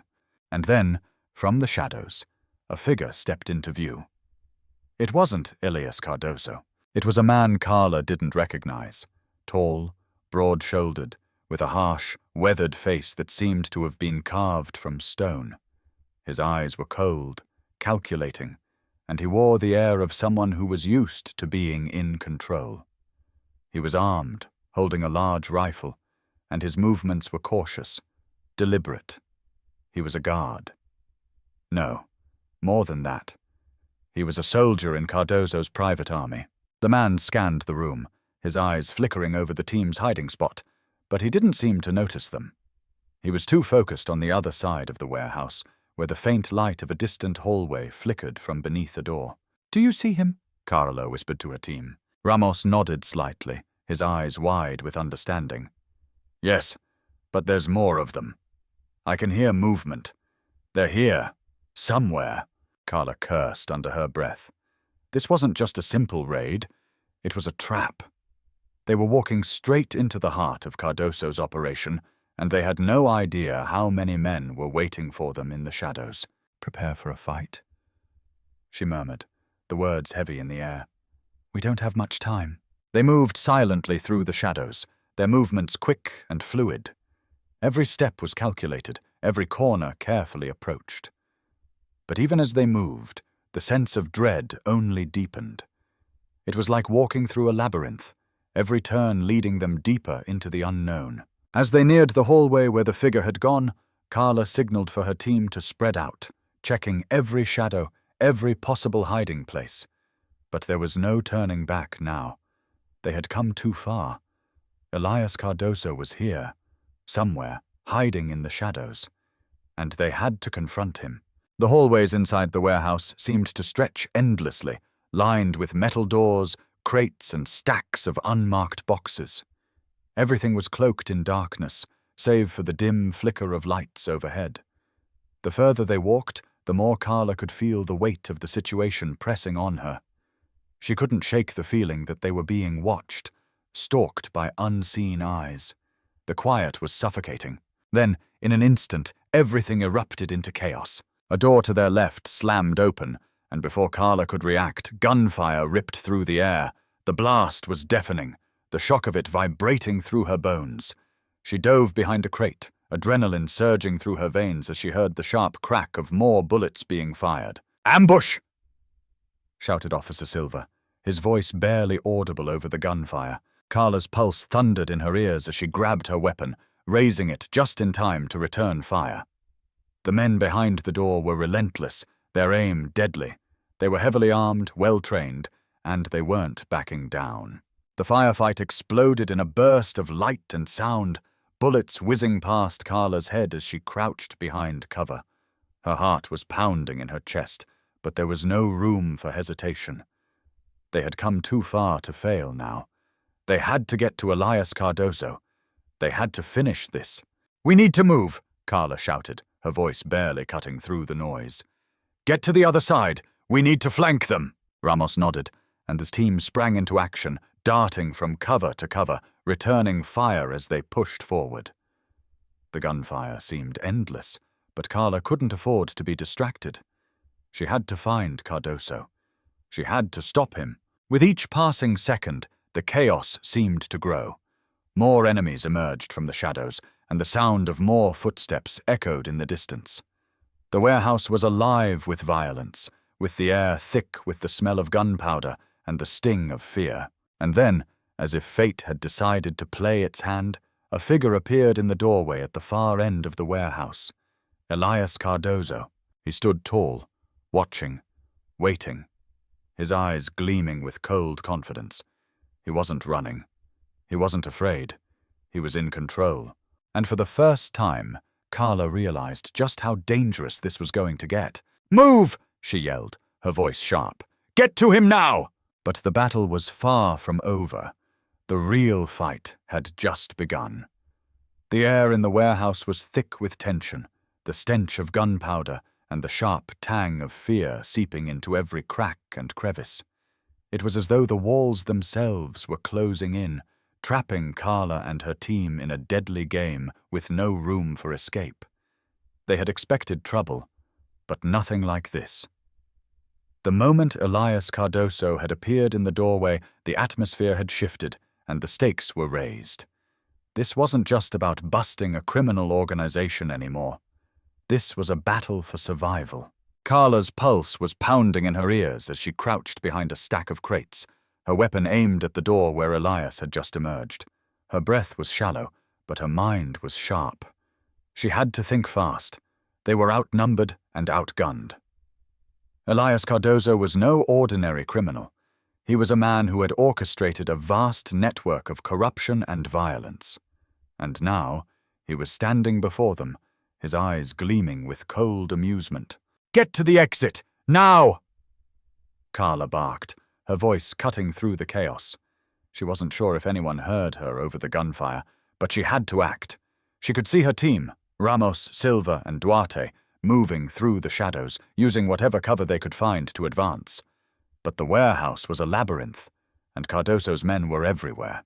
"Move left!" Carla shouted again, her voice more forceful this time. "We need to get him in the open! Stay low!" The team obeyed, darting from cover to cover, moving with a precision born of desperation. Carla's mind raced as she scanned the room for any sign of Cardoso's movements. The door where he had stood moments ago was now empty. Had he retreated? Or was he just biding his time, watching them from the shadows? "He's not leaving," Ramos said, his voice tight with tension as he crouched beside Carla, his gun raised. "He's playing with us." Carla didn't respond. There was no time for chatter. They had to move, fast. Suddenly a voice crackled through the earpiece in her headset. It was Officer Silva. "We've got movement near the back," he said, his voice strained. "There's another exit. We need to cut him off." Carla's mind shifted gears. Another exit? Elias could be planning to escape, or worse, he might be trying to trap them in a corner. Either way, they had to make a decision. She motioned to Ramos and Duarte. "Cover me," she ordered, her voice sharp. "I'm heading for the back. We'll flush him out." With that, she sprinted toward the far end of the warehouse, her boots thudding softly against the concrete floor. The darkness seemed to stretch before her, but she could hear the distant sound of footsteps, too light to be Cardoso's, but close enough to keep her on edge. The shadows seemed to dance and sway around her as she reached the far wall and peered around the corner. There it was, the back exit. A steel door, slightly ajar. It was quiet. Too quiet. Too easy. Carla's instincts screamed at her to be careful. Something didn't feel right. She inched closer to the door, her breath steady, her hand tight on her weapon. There was no turning back now. She had come too far. She had to confront Elias, one way or another. Just as she reached the door, a shot rang out from the shadows, the deafening crack of gunfire making her flinch. The bullet ricocheted off the concrete wall inches from her face, grazing her cheek. Blood splattered on the ground as Carla ducked behind the corner, the world spinning around her for a split second. "Get down!" Ramos shouted from across the room. His voice was tight with urgency, but the sound of gunfire drowned everything else out. Carla's pulse thundered in her ears as she scrambled back, seeking cover behind a row of crates. She could hear the sounds of more shots, more movement, but there was nothing. Nothing but the deafening ring of gunfire that seemed to come from every direction. Elias was playing a game of cat and mouse, but the mouse was starting to feel trapped. Silence hung in the air for a brief moment, broken only by the sound of ragged breathing and the distant thud of boots on concrete. Then, out of the corner of her eye, Carla saw a figure, tall, confident, and unmistakable. Elias Cardoso was standing at the far end of the warehouse, watching them with a calculating gaze. "End of the line, Carla!" he called, his voice smooth, almost mocking. "You think you can just waltz in here, break everything apart? You have no idea what you're up against." Carla's chest tightened. It wasn't just a fight for survival anymore. This was about more than the case. It was about taking down a man who had poisoned every corner of the city. She couldn't back down. She wouldn't. "You're finished, Elias," she called back, her voice steady, despite the fear coiling in her gut. "You'll pay for everything. For Marta. For the people you've hurt." Elias chuckled, his smile widening. "You still don't understand, do you? It's not that simple. You can't fight what's already been put in place. You're a pawn in a game much bigger than you can imagine." Carla's hands tightened around her weapon, but she didn't move. She couldn't. Every instinct told her to rush him, to take him down now.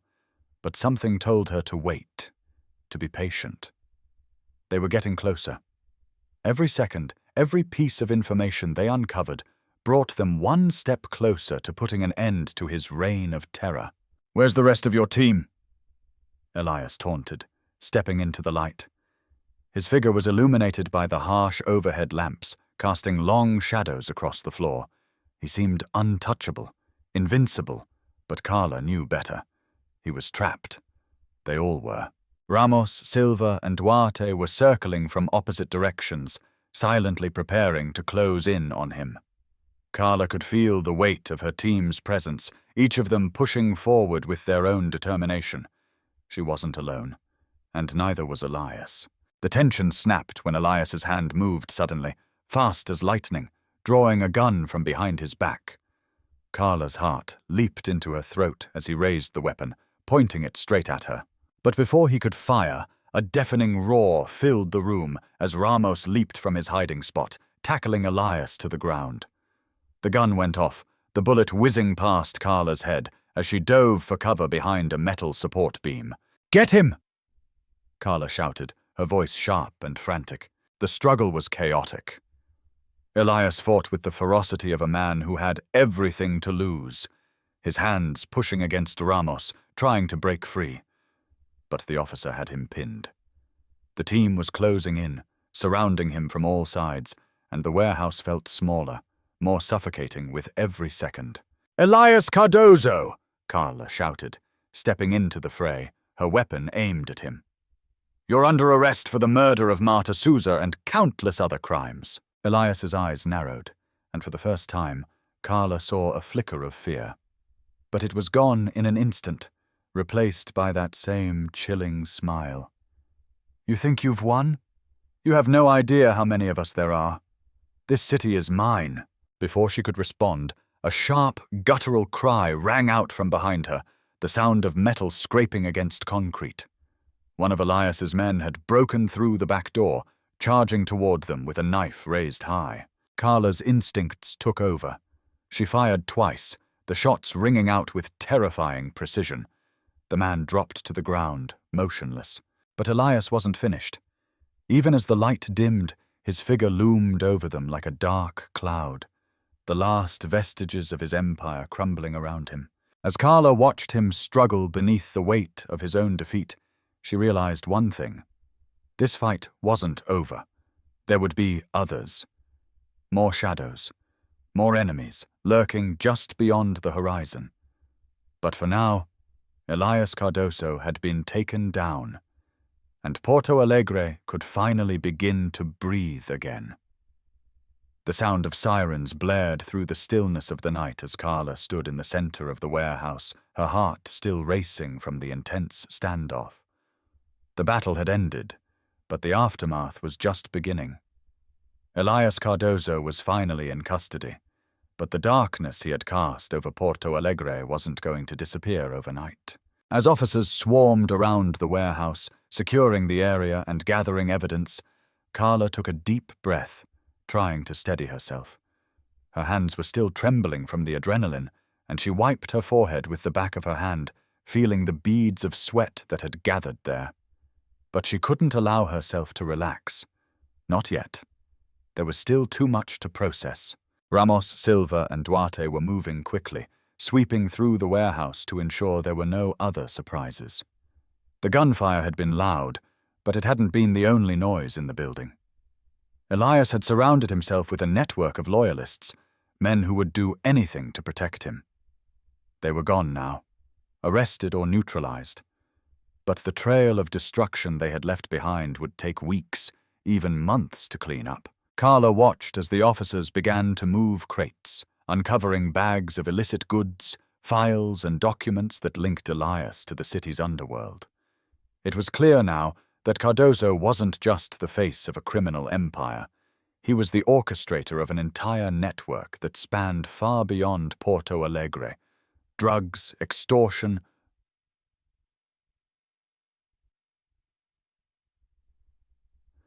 This was the man who had controlled it all. And for how long? The thought made Carla's stomach churn. How many lives had been destroyed by this man, his connections, his power? How many had been silenced like Marta? She turned away from the scene, her mind already turning over the next steps. They had taken down the kingpin, but the network remained. The corruption, the webs of lies and deceit that Cardoso had woven through every facet of the city. It wouldn't just vanish with one arrest.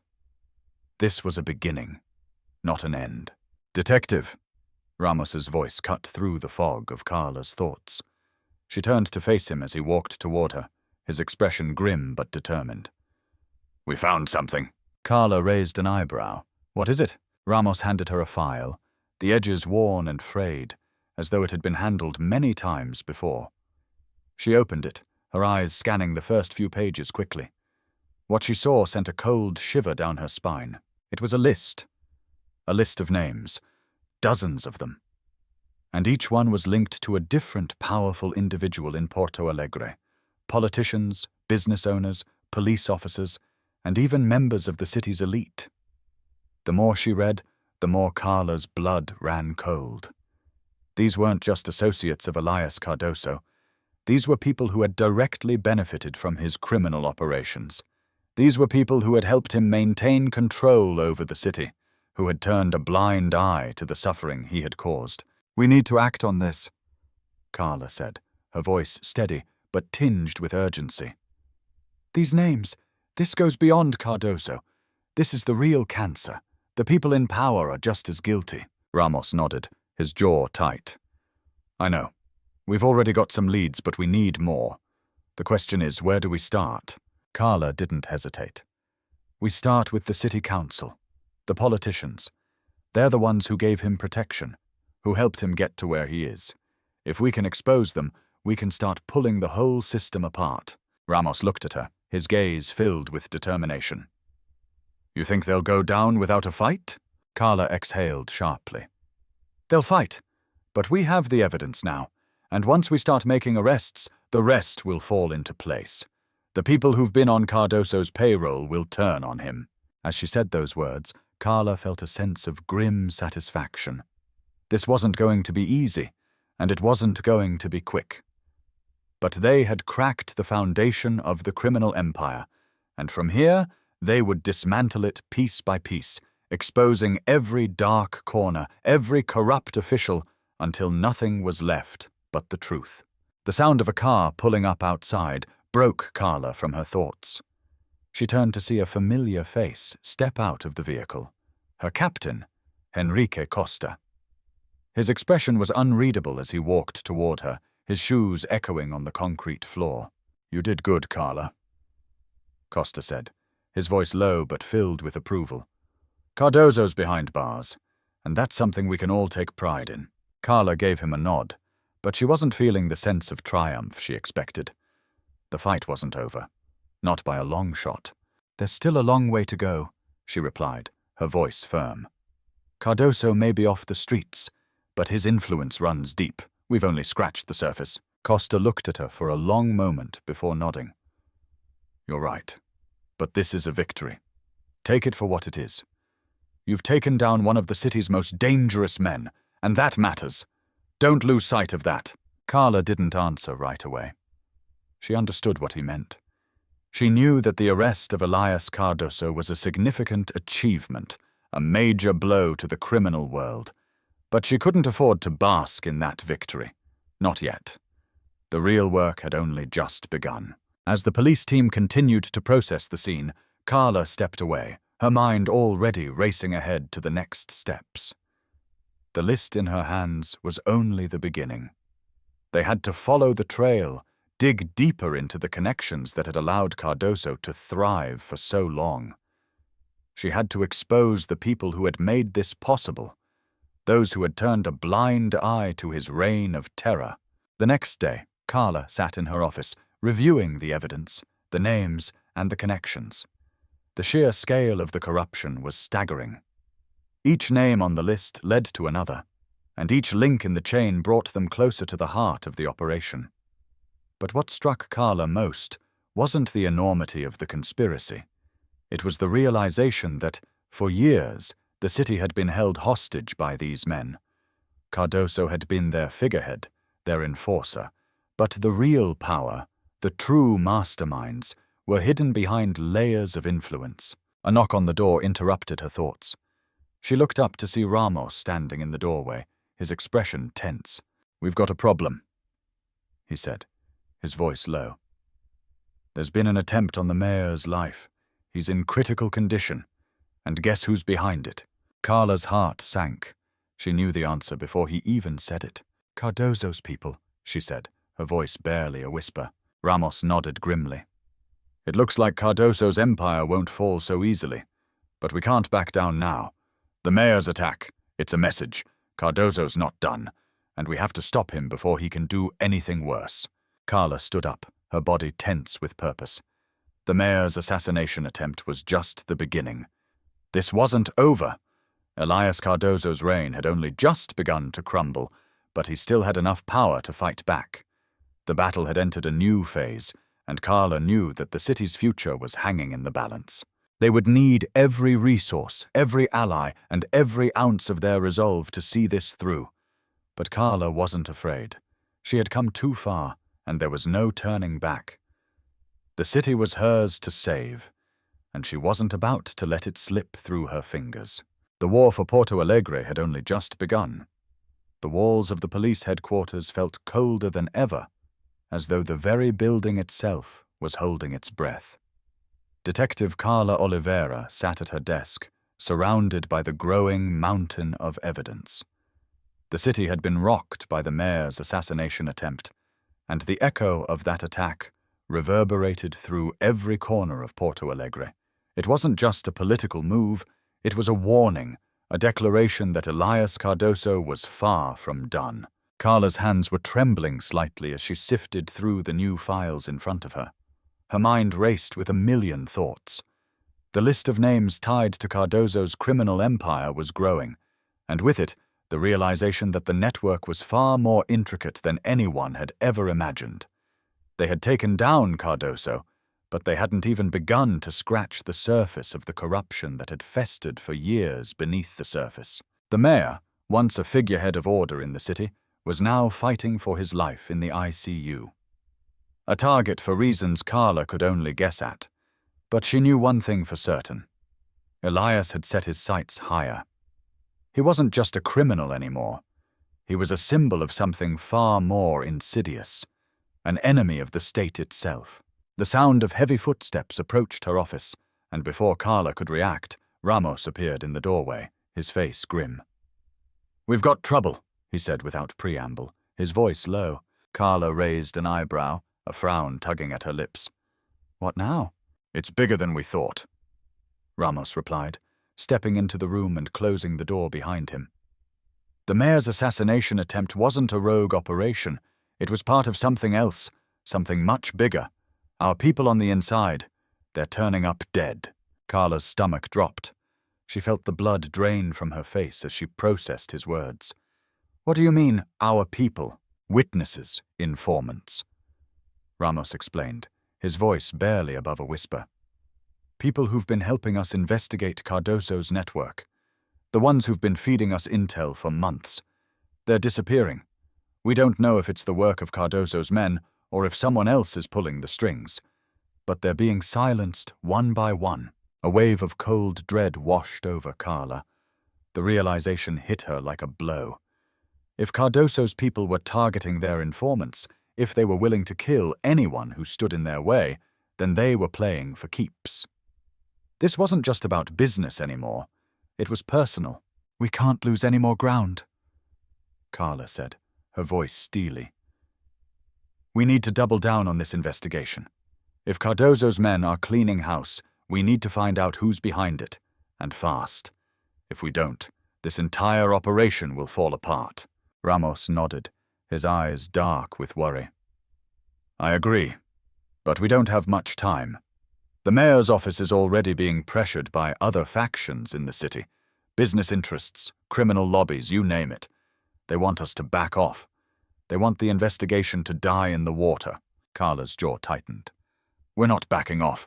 If Cardozo's people think they can silence us, they've got another thing coming. She pushed her chair back and stood, pacing in front of her desk. The stakes had never been higher. The walls were closing in, and the threat of Elias Cardozo's empire, stretching far beyond the confines of the city, was becoming all too real. But Carla couldn't afford to be afraid. She had come this far, and she couldn't stop now. Not when the truth was within reach. We need to go public, Carla said suddenly, turning back to Ramos. We need to expose Cardozo's connections. His network. The more people know, the harder it will be for them to hide. And we can't let him operate in the shadows any longer. Ramos looked at her, a flicker of hesitation in his eyes.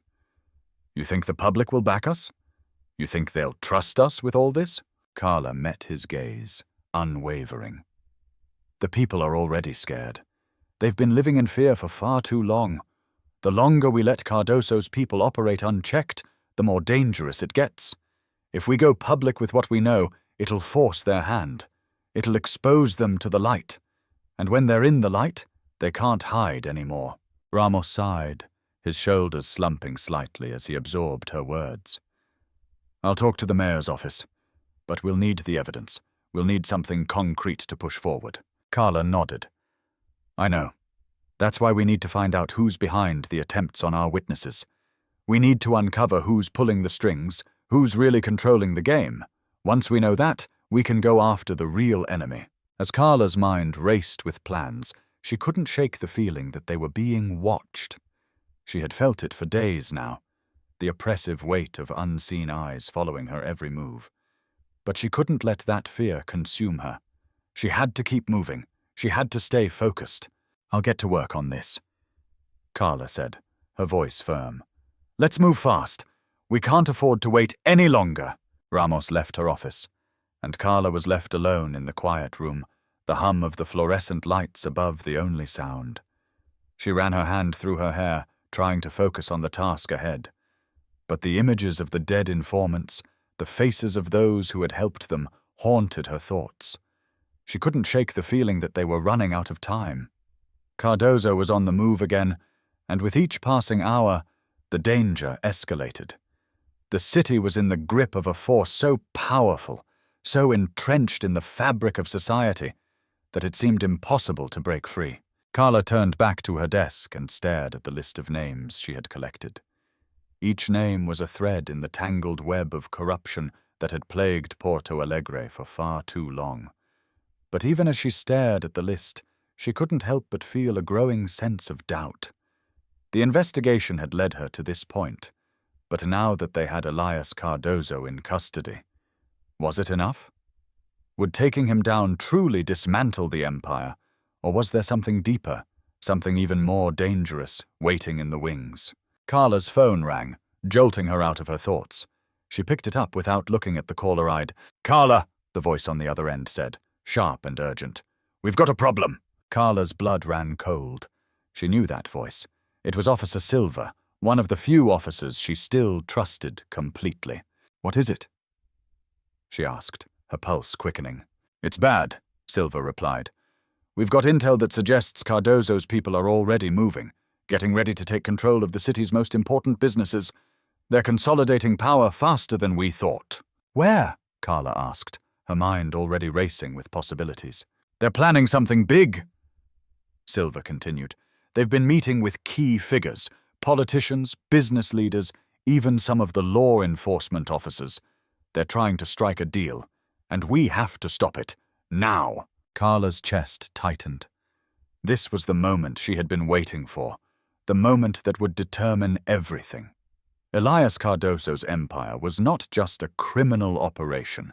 It was a deeply entrenched system, one that could not be eradicated with just one arrest.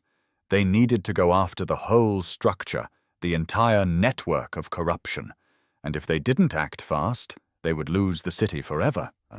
"I'll get the team together," Carla said, her voice hard with resolve. "We're going in, now." She hung up the phone, her mind already calculating their next move. The network was wide, and they were fighting an enemy that had eyes everywhere. But this time, Carla was ready. She knew the truth. They had only just begun to peel back the layers of corruption that had poisoned Porto Alegre. And now it was time to take the fight to the heart of the empire. The city was waiting. The truth was waiting.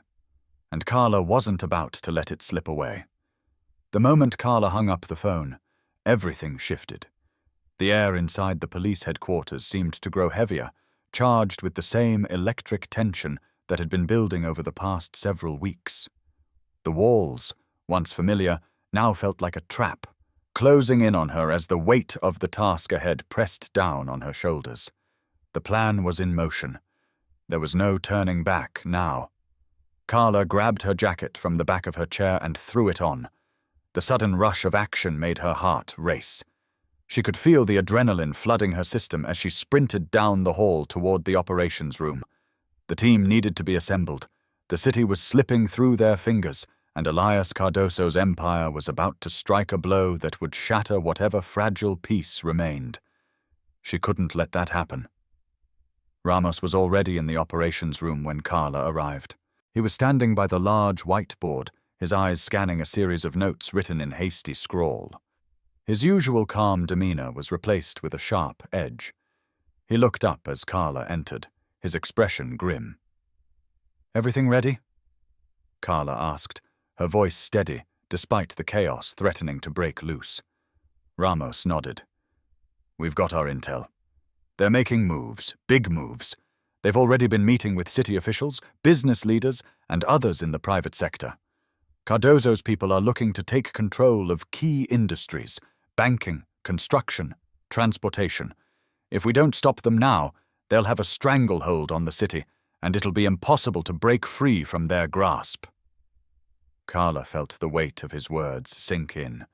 This wasn't just about taking down a criminal. It was about saving the very foundation of the city itself. If they didn't act now, if they didn't stop Cardoso's people from consolidating power, Porto Alegre would be lost. "We're going after the businesses first," Carla said, her voice low but firm. "We hit them where it hurts, right at the heart of their operation. If we can take down the financial structures they've built, the rest of their network will fall apart." Ramos nodded again, already moving to gather the team. Carla glanced at the wall, where a large map of the city had been pinned up, with red pins marking key locations: banks, construction sites, corporate offices. These were the places Elias Cardoso's men were targeting, and every pin on that map represented a threat to the city's future. "Silva's already got eyes on the bank downtown," Ramos said, his voice cutting through her thoughts. "Duarte is working on getting the warrants for the other locations. We'll need backup at each spot." Carla was already moving toward the door. "Let's not waste any more time. Get the team in place and let's move." The operation was set in motion. Officers flooded into the operations room, each one assigned to a location.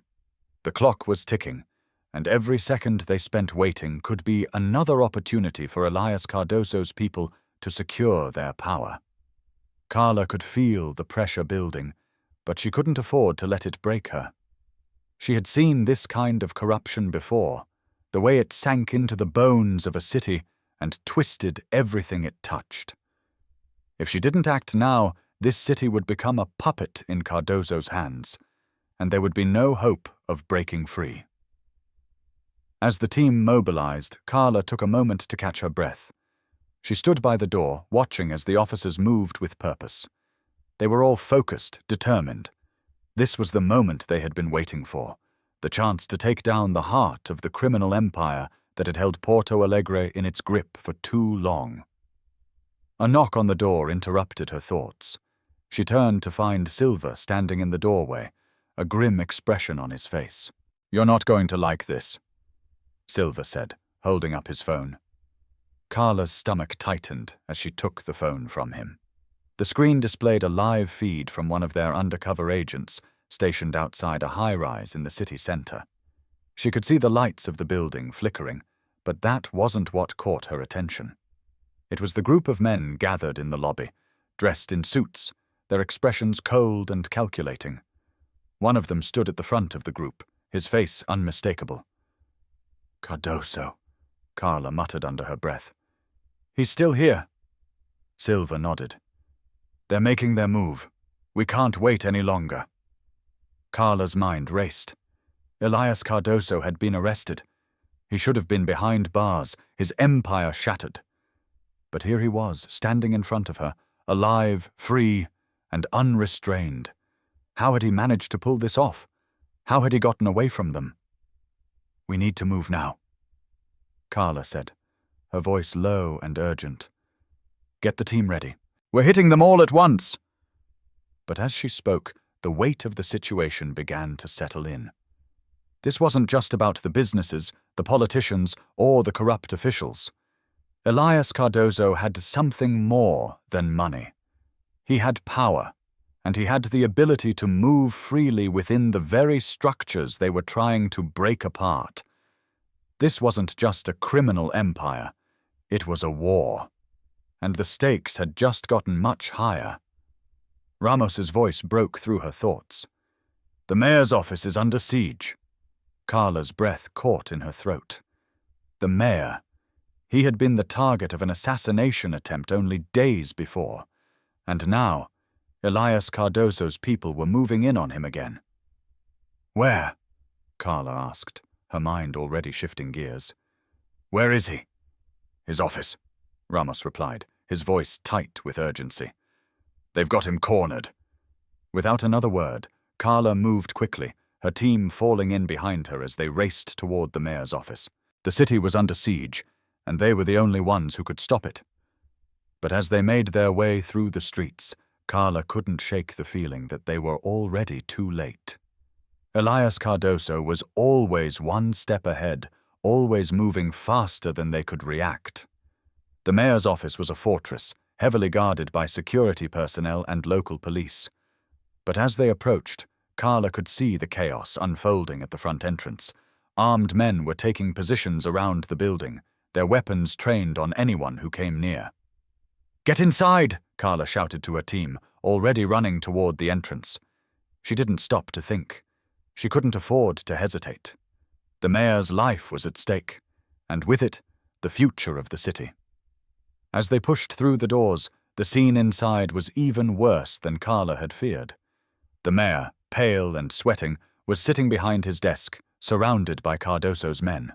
His hands were bound, and his eyes darted around the room, desperate, terrified.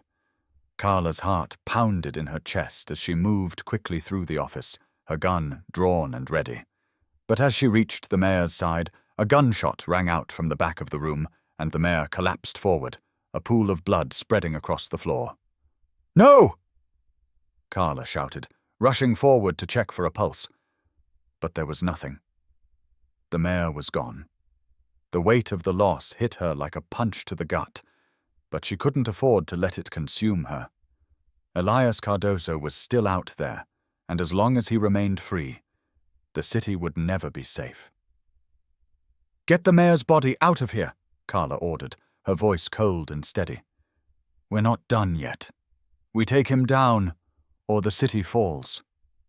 As her team moved to carry out the orders, Carla stood over the body of the mayor, her mind racing. This was personal now. Cardoso had crossed a line. He had made it clear that he would stop at nothing to hold on to his power. And as the life of the mayor slipped away, so did the last remnants of hope that Cardoso's reign could be dismantled without a fight. But Carla wasn't going to give up. She couldn't.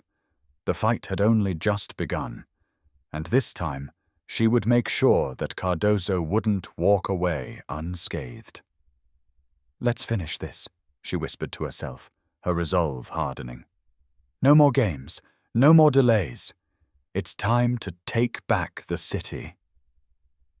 The sharp ringing of Carla's phone shattered the tense silence in the aftermath of the mayor's assassination. The room was heavy with the weight of the moment. The mayor was gone. And with him, the last thread of the city's hope for order seemed to snap. Elias Cardozo had made his move, but Carla wasn't about to let him get away with it. Not after everything they had fought for, not after what he had done. She had already lost too much. "Oliveira," she answered, her voice calm but edged with urgency. She needed answers. She needed to act. Fast. "Detective, it's Silva," came the familiar voice on the other end. There was a tightness to his tone, one that Carla had learned to associate with bad news. "We've got a problem." "Not now, Silva. The mayor." Carla stopped herself, taking a deep breath. She couldn't let the shock of losing him cloud her judgment. There was too much at stake now. "What is it?" "It's Cardozo," Silva continued, his voice tinged with disbelief. "He's gone. The whole operation. Everything. It's like he knew we were coming. He pulled his people out. The buildings we hit, empty. No one there. It's as if he anticipated every move." Carla's stomach churned. Cardozo had been one step ahead. But this was something different. He wasn't just a criminal mastermind. He was playing them, leading them into a trap with every step. "Where is he?" Carla demanded, her voice hard with resolve. "Where did he go?" "We don't know. His apartment's been cleared out. We've checked the safe houses. Nothing. It's like he vanished into thin air." Carla's mind raced. He couldn't have just disappeared. Elias Cardozo was too smart to leave no trace, too confident to run without leaving a trail. There had to be something they had missed. "Get the team back here," she ordered, her thoughts already in motion. "We're not done yet. We'll find him." As she ended the call, Carla glanced at the grim scene before her. The mayor's body still lying in a pool of blood, the chaos of the raid still fresh in her mind. She had wanted this to be over. She had thought that taking down Elias would bring some semblance of justice, some peace to the city. But now it was clear. This wasn't about bringing him to justice anymore. It was about stopping him from tearing apart everything they had fought for. A knock on the door interrupted her thoughts, and she looked up to see Ramos standing in the doorway. He stepped in, his face set in a determined expression. "I've spoken to the other departments," he said, his voice low but clear. "Cardozo's men are in full retreat. They've scattered, but we still don't know where Cardozo